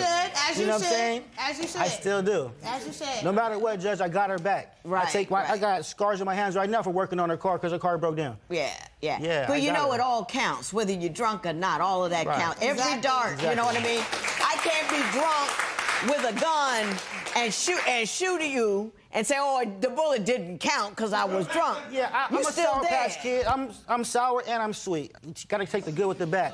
But at the same time, I'm way more sweet than I've ever been sour, Judge. You way more sweet than you've been sour. She won't even deny it. Well, I'm gonna move on forward to the financial problems that you have, because they are significant, and it appears you're not the only woman he has them with.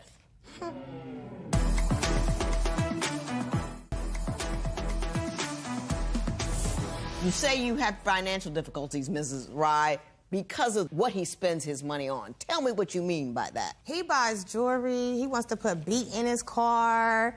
He wants to put what in his car? Music. Oh, okay. Sound systems. He's very flossy. You know, my mom used to always... Flossy. My mom used to always say, champagne tastes with beer money. That's basically the situation. Well, that's never been the situation with me, because I have the money to take care of and buy whatever I want. And second, I don't do all that stuff like that. We spend more money on her hair and her nails than anything else. Or eating out. What happened when the apartment caught on fire? Weren't you guys rendered homeless for a period of time? Yes, we were rendered homeless, Judge, because... Tell me what happened. You know, I think this was her fault, because we were supposed to have renter's insurance so we wouldn't fall flat on our face after that situation unfortunately happened. So we ended up having to live with my brother for about 3 or 4 months so we get another apartment. Well, how come you didn't have renter's insurance? Because she forgot to pay the bill, or bought some cannabis or something. I'm going to say being irresponsible. Right. I'm going to say being irresponsible. And then, too, I was taking care of my mother. Right. I was taking care of my mom, and I just wasn't really focused at the time, just trying to focus more on my mother and her health before she passed. Was her mother dying at that point in time? Not at that point in time, Judge. Her mom was just fine. Let me ask you this, Ms. Rye. You claim that he's a deadbeat dad. In what respect is he a deadbeat dad? I wouldn't say deadbeat dad like that, but I just would say as far as being a good example to his children, as far as how he talks to their mother in front of them. I understand that economically, though, you don't believe he's taking care of your kids like he should, and that he has other kids that he's not taking care of like he should. Nah, Judge, that's not the case. I take care of my kids. If it's anything, she needs to step up more hours on her job. I work 7 days a week, 7 days a week. I work 7 days a week. And he doing more than working at his job. That's where he found the prostitute at. There's so much going on here. I'm going to have to take a small recess, collect myself. We're going to come back and readdress these issues. And the first thing we're going to do is hear from the wife you brought here the first time you were here. Whoa. You ain't complaining about him running around and doing wrong things. Is that not how you got him to begin with? And when I met him, I knew that he was married, yes. I did back up from him because of that. He ended up sleeping with the wife that you just showed here on camera on me. It's a back and forth He did a thing. replay of the former wife? He did a replay. Did you do that? They constantly kept sleeping with each other. Do you still do that? There is a woman who begs to differ, and let's hear from her at this point in time. Previously on Divorce Court. He's very flossy. My mom used to always say, champagne tastes with beer money. That's basically the situation. That's never been the situation with me because I have the money to take care of and buy whatever I want. We spend more money on her hair and her nails than anything else. I've done fought prostitutes. She's fight definitely, prostitutes? She's definitely lying. Judge, I tried to do everything for him as a wife and be supportive. I did everything. Dress sexy for him. When I do that, he blaming me. Oh, why you got the lingerie on? What man did you have in here tonight? Divorce Court is now in session. Good day, ladies and gentlemen. I am reconvening the case of Lakeisha Rye versus Timothy Taylor. There was so much drama and ratchetness going on with this matter. On the first day, I couldn't get it all in. So I had to adjourn court, take a breather, catch my breath, and come back here and try to deal with what's happening. So, Mrs. Rye, I'm going to start with you. We were in the middle of talking about your financial situation. Ms. Rye, you say your finances are all off because of what he spends his money on. Yes. Tell me about the Mercedes. Oh, my gosh. Well, one of our cars had got repoed, so we wind up going and buying a Mercedes-Benz. That car needed a lot. It's high maintenance to take care of. Well, I admit the Mercedes, that was kind of like your decision because you wanted the SUV, so we wasn't going to buy the Infiniti, but we ended up going with the Mercedes. And it wasn't a good choice. It ended up, killing us in our pockets. We ended up having to buy a smaller car. But, that's like a mutual decision. You can't put that all on me. You're right. I liked it when I seen it.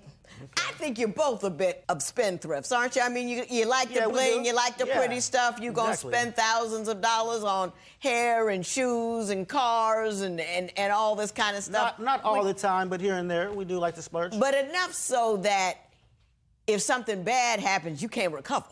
That's how it used to be, but these days, pretty much. I'm not like that anymore. I'm pretty well established. Well, you have other children, correct? I do have other children. Do you pay child support? I do pay child support every month. There is a woman who begs to differ, and let's hear from her at this point in time.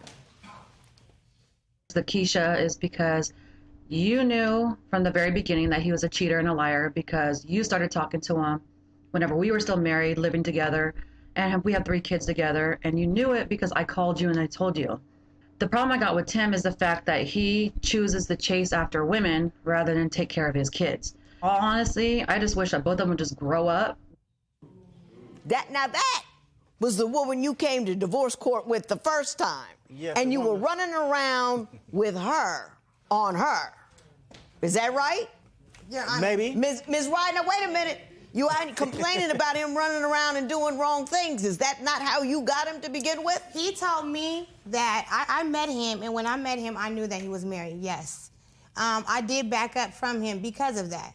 And then we began to talk again. When I came to his shop, because he's a barber, I noticed that his whole room was filled with all his clothes and shoes. So his story was that he is no longer with his wife. So you that believed gave me it based on that. I opened my doors to trying to deal with him and maintain a relationship. And I moved in a few days later, and we've been together ever since. I've been completely faithful, and I've been taking care of her. I've been a really good husband to her, and I don't deserve for her to even look at another man, I believe. Your Honor, that's not true. He has not been completely faithful to me. We had separated before, and he ended up sleeping with the wife that you just showed here on camera on me. It's a back and forth He did a replay of the former wife? He did a replay. They constantly kept sleeping with each other. Do you still do that? No, I don't, Your Honor. Yeah, you do. Look at you. Yeah, you do. I see. Yeah, you to do. go see her not too long ago. Yeah. So who's to say? Yeah. I just went to see my kids, Your Honor. That's why she mad now. That's why she mad now. Okay, gotcha. Well, Mr. Taylor, you say Ms. Rye is lazy. Why don't you tell me why you think this woman is lazy? Oh my God, Judge, I can fill a book. We go to the grocery store and we come back and I can't even put the food in the refrigerator because it's filled up with all this food that's spoiled. That's old food. She doesn't ever clean the refrigerator out. Second, she doesn't, we go wash clothes. Instead of folding the clothes and putting them in the basket, she wants to just throw them in the basket. So when the kids come and look for the clothes, they gotta get a sock here, a sock there, and all the clothes are wrinkled. My daughter's crying every morning, Daddy, I can't find nothing to wear. I'm like, if your mom folded the clothes for once, you might be able to find something. We wash them, but they're just not folded. Nothing's organized. You go in the closet, open the closet up, and nothing's organized. It might look nice on the outside, Judge. But it's a hot mess. But it's a hot mess. He in lying. reality. Does she work outside the home? I sure do. How many hours do you work 2 outside jobs. the home? I had 2 jobs, but my client passed. I'm a caregiver. So I work all the time as well, Your Honor. How many Do days a you week do your work? part around the house, Mr. Taylor? When I did live there, I did, Your Honor. I work 7 days a week. Then I got to come home and clean. What? I got to come home, wash the dishes. Sometimes I have to cook. Your Honor, sometimes I have to get my daughter and son a bath, help them with their homework, and she's been home all day. She's laying in the bed watching Housewives of Atlanta all day. Reruns. If it's the same show, I go to work, she's watching the show. I come back, she's watching the same show. I'm like, Because aren't you I tired of watching the missed a same certain show? part, Your Honor. I got to rewind it. I need to make sure I got the whole thing. And yes, he's right. Sometimes he does have to come home and cook and clean. But there was a point in time where I did everything for him. Waited on him hand and foot. Why Washed did that his end? clothes. Iron his clothes. Cook him dinner. Dress sexy for him. Kids sleep. I got tired, Your Honor. Once you keep downing me as a woman and degrading me and hurting me and I'm constantly taking all these shots, that goes out the door. No woman is going to keep on trying to treat her man like a king when he's not putting her on a pedestal. Now, Mr. Taylor, did you hear what she just said? Well, no man is going to put his woman on a pedestal when he's constantly finding her talking to different men on the phone and video chatting at 3 a.m. and messengering and Facebook and just Tell me the most damning story about her and some other guy. Sometimes you caught her red-handed or... You don't have one. The one I caught her most red-handed was when I told you that she had her alarm on her phone, and then I seen that she was on the DM with the guy, Instagram, Messenger. So I called him and I talked to him, and he admitted that no man is gonna say, yeah, I'm sleeping with your wife. Right. I wouldn't say that if somebody called me. But he did admit that they hang out, and that's enough for me. That's too much. Really? Even given your history? Huh. Ms. Rye, you say is controlling, so I want to turn our attention to the atmosphere in your home and why you believe he's on your every move. His ex-wife was very upset that he was with me and sends me a whole paragraph on, oh, you think you got him, you lost that baby, you ain't got nothing with him. I slept with him in the bathroom at the hospital. Mr. Taylor, you aware of this circumstance?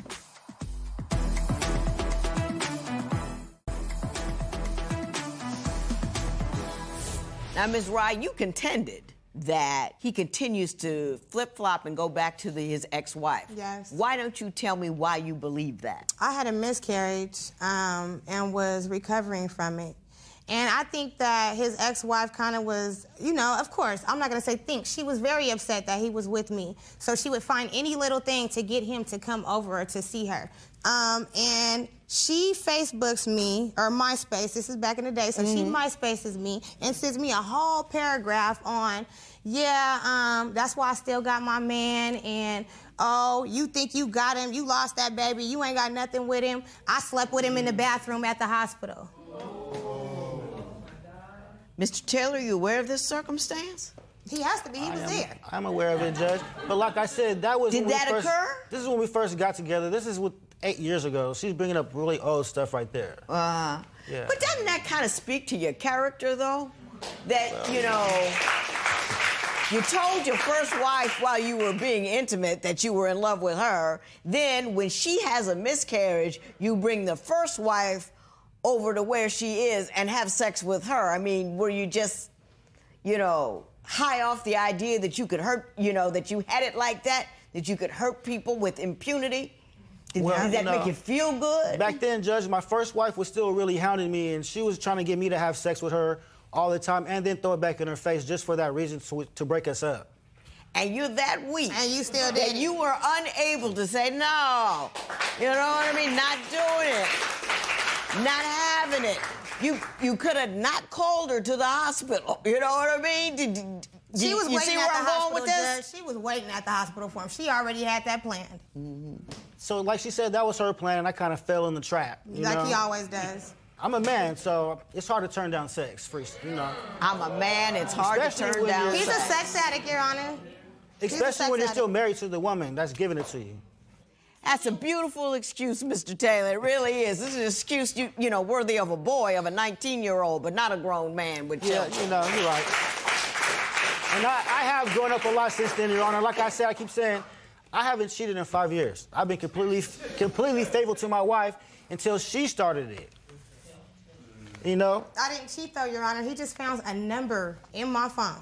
Nobody's ever going to say, yeah, I did it, unless you get caught red-handed. Nobody would do that. He has no real evidence on me. I have plenty of proof on him. On him, yeah. Because you were all, like, loud and proud with it. You weren't even trying.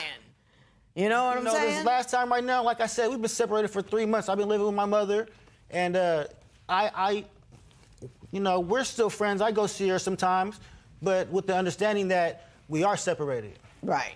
So you're going to do your thing and she's going to do her thing. And I told her that, but she doesn't want to, now that she has our opportunity, when we're together and I'm being faithful, she wants to talk to other guys, but now that we're separated, she wants to be faithful and earn her way back home now. What? Well, I guess the question I have earn for my way. you now... You got to earn your way back home. You the one live with your mama. Yeah. And also, I don't mind living with my mom. I'm perfectly happy there. Well, then be a mama's boy. Well, Mr. Taylor, that's not a man move either, but okay. Well, Judge... I guess my question to you is this. Do you want to save this union, or are you just here to wash your hands of it as you did before? About a year and a half ago, she took off to Las Vegas for 3 days when she was supposed to just go around the corner to her friend's house. Just 3 days later, she finally came home, and then she was still trying to tell me that she was at her friend's house. Did you say you were going to your girlfriend's house, go to Las Vegas, and stay for 3 days? Mr. Taylor, what is it you really want to do in the here and now with respect to Ms. Rye? I would like to work on our marriage. I would like to see what the issues are, maybe get some counseling. See what the issues are? Well, you know. We've been here for 2 days.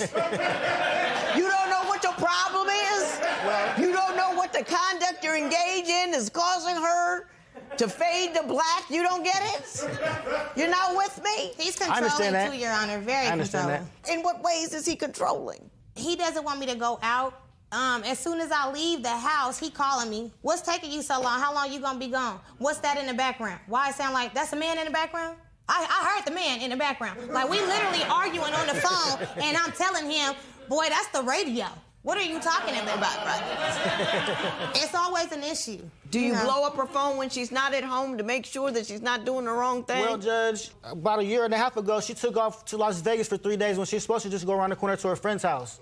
It's 3 days later, she finally came home. I did, and then she was still trying to tell me that she was at her friend's house. I had to look through her personal belongings and find another secret cell phone, about $300 in cash, and a receipt from a gas station in Las Vegas. Did you say you were going to your girlfriend's house, go to Las Vegas, and stay for 3 days? I'm laughing, Your Honor, but it's really not funny. At the time, yes, I did. I had just lost my mother. Just lost my mother. And my mind, mentally, I was not there at all, mentally. And then, if I would have been like Tim, I'm going to Vegas with my sister, all hell would have broke loose. So instead, I left for 3 days. No clothes, nothing. With everything that was on my back, I left. No communication? Just to try to clear my mind because I was going through so much with losing my mother. And he wasn't being a good support system at the time of my mother's death. Are you there for you when she needs you? Mentally. You know, I try to be, Judge. You make it easier but I for am her. a man, and she has all these female friends that can do it better, so she turns around and puts it on me like I'm not doing it right, but I'm just doing what a man's supposed to do. And what, pray tell, would that be? I'm sitting back, and I'm letting the women have their social time and let them do the healing for her. And then when it's my turn, then I do. But when her friends are around, oh, they're attacking me like, oh, yeah, why you ain't doing this? And why you ain't doing that? Because you're here. Let me buy groceries, Tim. Okay, fine. But then turn out at the end of the day, oh, I bought those groceries. Well, you offered them. That's how a friend does me. Oh, let me pay your car bill. Let me pay your car note. I'd be like, fine. And then at the end of the day, oh, my friend paid your car note. Don't you, Mrs. Rye? I mean, you see his thought process. You see what he believes in. He doesn't believe it's his job to make you feel better. He just doesn't believe that. Feeling better is sex. That's what makes him feel better. I could be crying, and he think that that's what's gonna make me feel better. What he don't understand, that a woman needs more than that. I need you to listen to me. I need you to understand how I'm feeling. What's my favorite color? Purple. Do you know that? Lipstick. Nah, okay. Okay, all right. Well, he does know that. Mr. Taylor, you're coming up light and you're coming up weak, and I'm going to tell you what I think. But you want me, after all of this heartache, Joe, after all of this pain and consternation and name-calling and cheating and you know, you want $250 for some Uggs. That's how much they cost. And we're going to talk about that $250 you want for those shoes.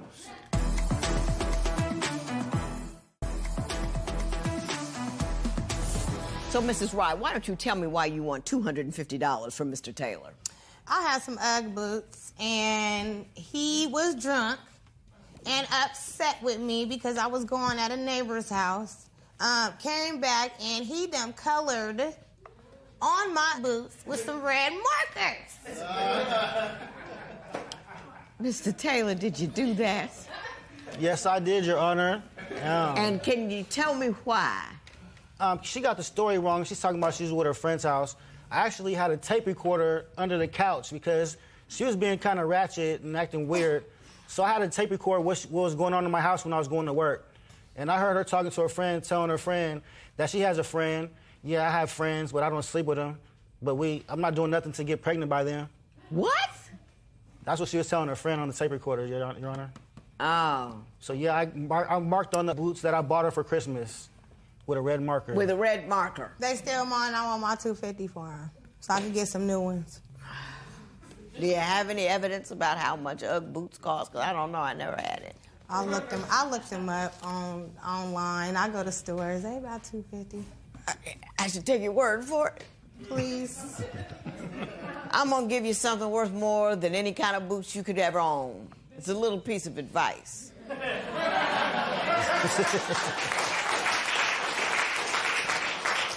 When you end up with somebody else's sloppy seconds, and it's sloppy when he comes out, you know what I mean? When he don't end it right, when he don't come correct, when he don't honor her feelings, when he doesn't feel, you know what I mean? He just does whatever, and she's sloppy about it.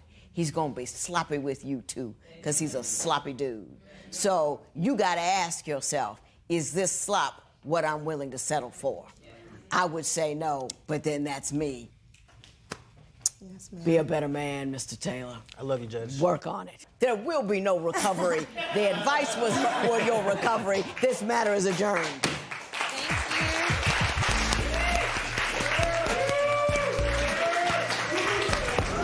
I've matured in, a few ways. I'm not as controlling as she says that I am. I do let her go out and do what she wants to do. There's just certain things that wasn't stated right that maybe, that's why the judge said that.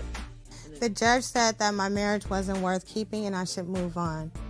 I feel that if he can change his ways, maybe we can make the marriage work.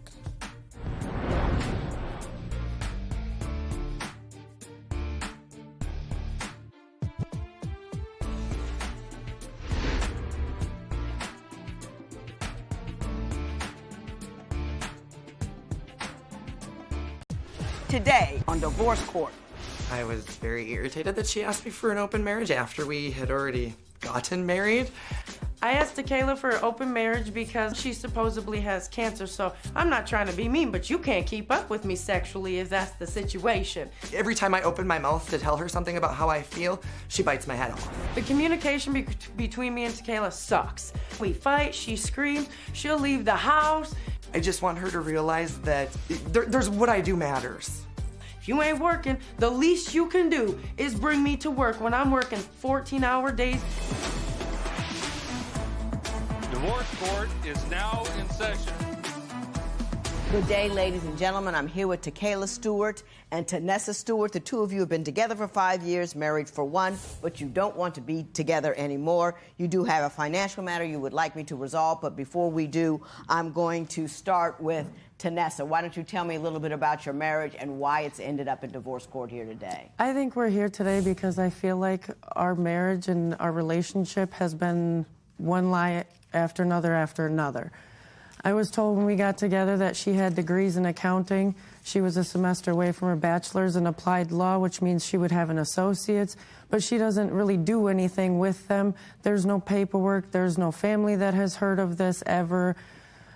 There's no books. There's no degrees. There's nothing on the wall. No paperwork, nothing on the wall, nothing's been framed. There's nothing. And for having some pride. Yeah, let's ask her. What do you have degrees in? I have an associate's in accounting, and I also have an associate's in criminal justice, and I'm a semester away from my bachelor's in applied law. Not lying. I have no reason to lie to her. Why do you think she doesn't believe you? Well, the proof isn't there because I had a garage fire before I met her, so all my textbooks were gone. I had quit school before we even ever met because I was diagnosed with some health issues, and I couldn't continue working 2 jobs, raising my 3 kids, and continuing going to college. What area of applied law are we talking about? I wanted to be a lawyer. I was going to school to be a lawyer. I wanted to continue into law school. But what area of, you said you had a bachelor's in applied law that's applied to an area, you know, that's for non-lawyers who want to study law in a particular niche. What was the niche? Family law. You sure? Yeah. Absolutely sure. Yes, and I was going to specialize in gay and lesbian rights and adoption rights and things like that. Okay. Well, so far. Are you going to get your JD? Eventually, yes, I hope to. Once we get financially to a point where I can, because at this point I have to pay off student loans to be able to even go back to school. So. Have you seen the student loan payments? No, ma'am. Why do you think she doesn't believe you? Because that's a huge thing not to believe. I have no idea, but I don't question whether I believe her. She went to school for pilot's stuff, and to me, I just let it go. To me, there's no reason to call her a liar. She doesn't work in the field either, but I don't sit and call her a liar because of it. I have no reason to. It's part of her past. It's part of her life. Okay. Why don't you tell me what other lies you believe she's told? Well, she stopped doing this with the degrees because she has cervical cancer. She doesn't go to a doctor. She opted out of ever having surgery to fix cancer. She doesn't do anything. For being with her for 6 years, she looks the same as she did it from day one. You still look healthy. Nothing has gone down the drain. Nothing has changed. No doctor's appointment. No. Never. No. Takayla, what's up with the? Do you have cervical cancer? Absolutely. Okay. And when were you diagnosed with cervical cancer? They tried to diagnose me when I was pregnant with my youngest daughter, and I said no because I had just lost a baby before that, and I wasn't going to lose another child. And so when I went back in after having my daughter for my 6-week checkup, they proceeded to do all of the testing and all of that, and I found out 6 weeks after my daughter was born. Okay. And what treatment did you get for it? I opted out because I had to be a mom to my 3 kids. They don't really, my youngest daughter's dad isn't around. So is the cancer growing? Did it opt out with you? What happened? I've just chosen not to know. I'm just trying to live my life. I don't want to. So do you go to the doctor, once a year for an exam? Not really, I guess. I used to up until we got so busy with our lives and the construction business that Tanessa wanted to start. And I've known a lot of people with cancer, many who have died. I've never known anyone who's just opted out of treatment and nothing happened. It's cervical cancer. It doesn't kill you overnight either. 6 years, no treatment. You haven't even gone to see if it's grown or anything. No. If it's progressed. She says I don't she doesn't want to know. I prefer not to know. It is one of the most curable cancers out there. That's not fair to your daughter. It would be, except I only have 1 kidney, and they told me I'd be on dialysis as well as chemo radiation. I'd be on dialysis, and I pretty much wouldn't leave the hospital. That's what I say. What else do you think she's lied about? She always has interviews. She's always got a job, But that first day of said job never happens. She never continues with any of it. It's, oh, I got a job. I'll be at work. Hey, babe, I got a job. I'm going to start this, da-da-da-da-da. Real estate. That's the most recent. Real estate. I said, good, sounds good.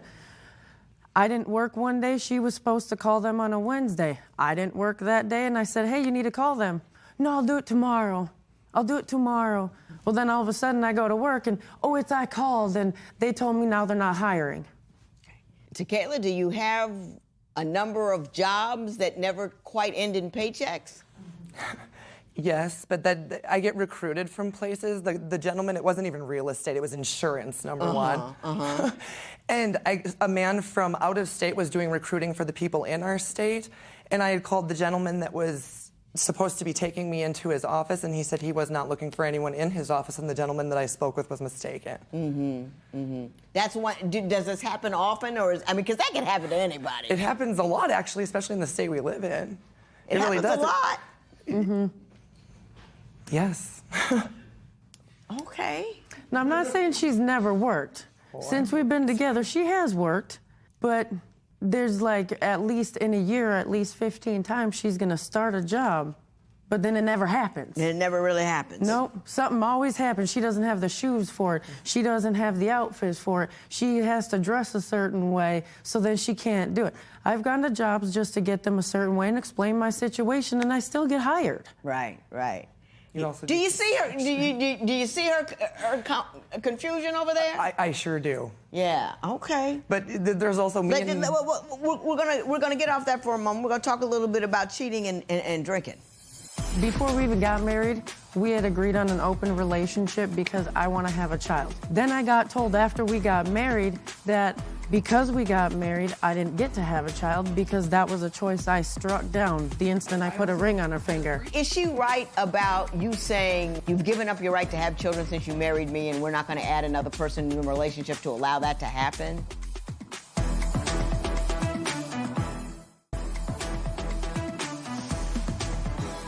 Kayla, you say that you think your wife is cheating on you. Why do you believe that? Because it's happened every 6 months throughout our relationship for the entirety of our relationship. How did you first find out she was doing that? Well, she pretty much just tells me she doesn't want to be with me anymore, and she's done. And then she moves in with someone else immediately, and it's over with, and she says she's never getting back with me, so then she thinks she can just go sleep with whoever she wants because she's convinced we're never getting back together again. Right. Every single time. And then you end up getting back together. And we always end up getting back together. And then we got married, and she decided she wanted an open marriage. Did you ask her for an open marriage? Yes, Your Honor, I did. Why get married and ask for an open marriage? Because that to me seems, that's like you're my main chick dating, and I got other chicks, so why marry? Because it was something she pushed for. It's always, if we do this, I'll do this for you. Her youngest daughter's dad isn't in our lives. Right. We get married, I'll be able to give you rights. Still hasn't happened. But I'm the only one who takes care of that child. Financially, emotionally. She helps her emotionally. I've explained to her that that's a legal process that I can't make happen overnight. It completely is a legal process. Yeah, no, it is a legal process, but you got that applied law degree. Have you started the process? Family court in my state, I have. But I have to take his rights first. Yeah, no, I understand. I understand. Have you started that process? Yes, there's paperwork associated that. Have she seen the paperwork associated with that process? They would not. When I went to court the last time, it was closed court, and they would not allow her in the courtroom with me. A whole lot of stuff doesn't work out for you for a whole lot of reasons. I'm not quite sure, you know what I mean? I'm not quite sure what's going on over there. But let me ask you this. Did she not want to get married? I don't know. She said she did. She did. She proposed to me. She gave me a ring. She did all of those things. I didn't do them for myself. She said to me that she got married. She wasn't through dating around. And that she wanted an open marriage. And I asked her why she got married, and she said because you wanted it and promised certain things, and that's why she did it. Was she wrong about that? Yes. Before we even got married, We had agreed on an open relationship because I want to have a child. She has 3 children. I have none of my own. That's what I wanted.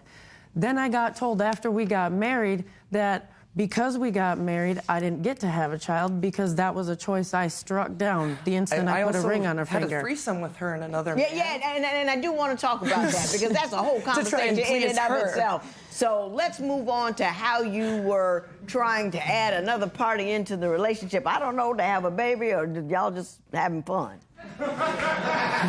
She'll go to every person we know and start saying, Tanessa cheated on me, Tanessa did this, Tanessa did that. But she don't ever throw in, she's cheated. She didn't ever throw in, she's asked for a divorce. She never threw any of that in there. So you did decide to have a threesome? Yes, Your Honor. With a guy? And with a female. And with, oh, well. So you can't pinpoint it was just the one. I didn't have all the information. Yes. Is she right about you saying, well, you've given up your right to have children since you married me, and we're not going to add another person into a relationship to allow that to happen? No. I just feel like there's other ways she can go about it, that we don't have to have another person in our relationship. We can't handle our relationship You the just way go that to a it is. sperm bank or something like that. Exactly. Yes, Your Honor. Is that true that she just wants to limit the method and not necessarily the right? No, because originally I told her that that's what I wanted to do, and she told me the best way to do it was to sleep with a man. I don't want to sleep with no man. Nothing against men. Just it's don't not want a one. preference. Yeah, just don't want one. Yeah. And I was told that's the easiest way, so do it this way. So then when that happened, then she got mad at me, and she's like, well, I want to have fun too. And I said, so you want to go and sleep with men? No. But if you're going to, then I want to be allowed to. Well, either you consider it something disgusting and you don't want to do it, or you think it's fun and you want to do it. Which one is it? Neither. I just want to, I want to be able to have fun the same way she is. If she's going to go sleep around, I'm going to go sleep around too. So why did you pick a guy, though? I didn't pick a guy. She picked a man. She picked a man. I have not been with a man since my youngest daughter was conceived, other than what we've done together. Were you not? I choose not. Was it something you did not want to do but felt compelled to do it? Yes. To save our relationship, yes, because it's something she wants, and it's always thrown in my face how I have kids and she doesn't, that she feels I took that away from her, which I don't feel that I so took that was with the intent to get her pregnant? Always, yes. Yeah. Always. I can't have any more children.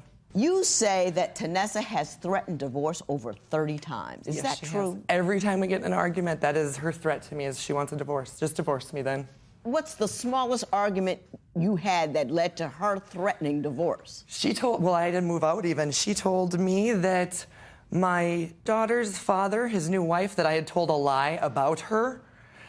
And she kicked me out the house and made me and my youngest daughter move out of the house because I supposedly told a lie about my ex's new wife, which I guess I don't know what pertinence that even holds, but I guess it means that I'm just this huge liar. So I got lost a few exes and wives ago. I don't know really what she said. Do you know what she's talking about? Yep, sure do. You explain it to me. Supposedly I had said a lie to this woman about her, and that was the argument. No, it was that I had said a lie, that I had told you a lie, which I didn't even say. And you went off on this person and kicked me out of the house with our daughter. Because when we argue, do you know what she does?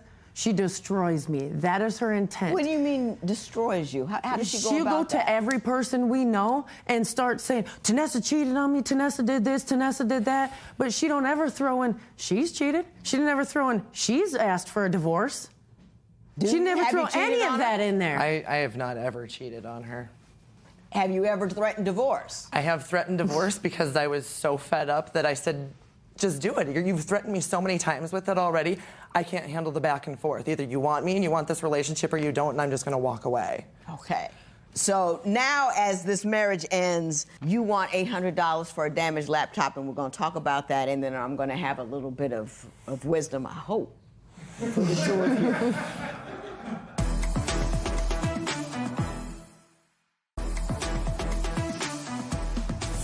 Tell me why you believe I should award you $800 for a laptop. Because that's what I was using to go to school with. And she just wanted to simply watch a movie on it one night because her DVD player broke. So I set up my laptop, she put it underneath the window, left the window open, and it rained all over your laptop. And all of my books were online, and they were in that laptop. All my pictures of my children are in that laptop. Everything. everything. All the books she wants to see are in the laptop she fried. Vanessa, what do you have to say about that? Can I control the weather? I am not God.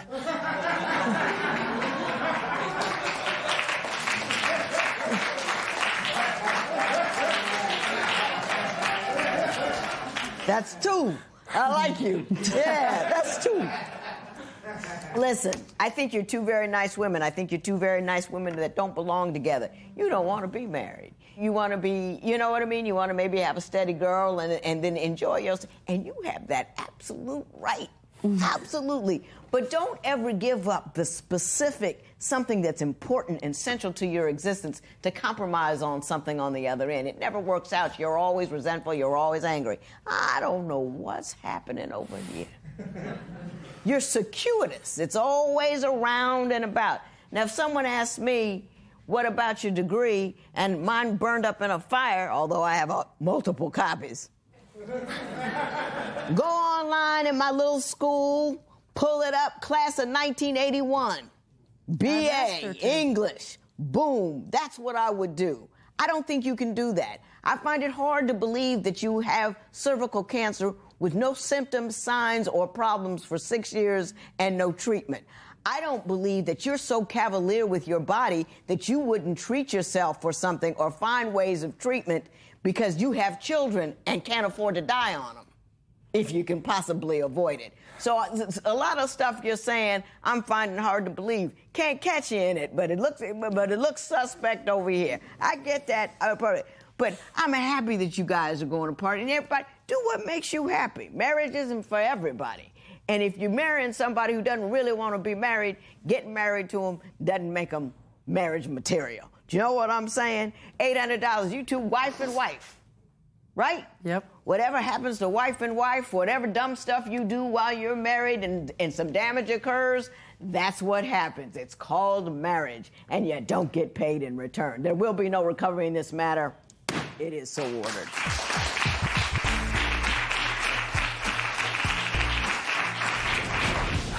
I just don't feel like I got to tell my side of the story even a little bit. So I'm fine. Life goes on. It is what it is. I truly believe at this point that she's a pathological liar. I was told the judge would tell me things that I just didn't understand, how the legal system worked, and it was going to make sense to me after I talked to the judge. It does make sense to me. She is a pathological liar, and that won't ever change. I guess I'm a pathological liar. I guess I'm going to go home, and I guess I'm going to file for divorce from my wife who doesn't want to be married to me anymore and didn't from the get-go. So I just guess I didn't realize how bad it was, so it's horrible.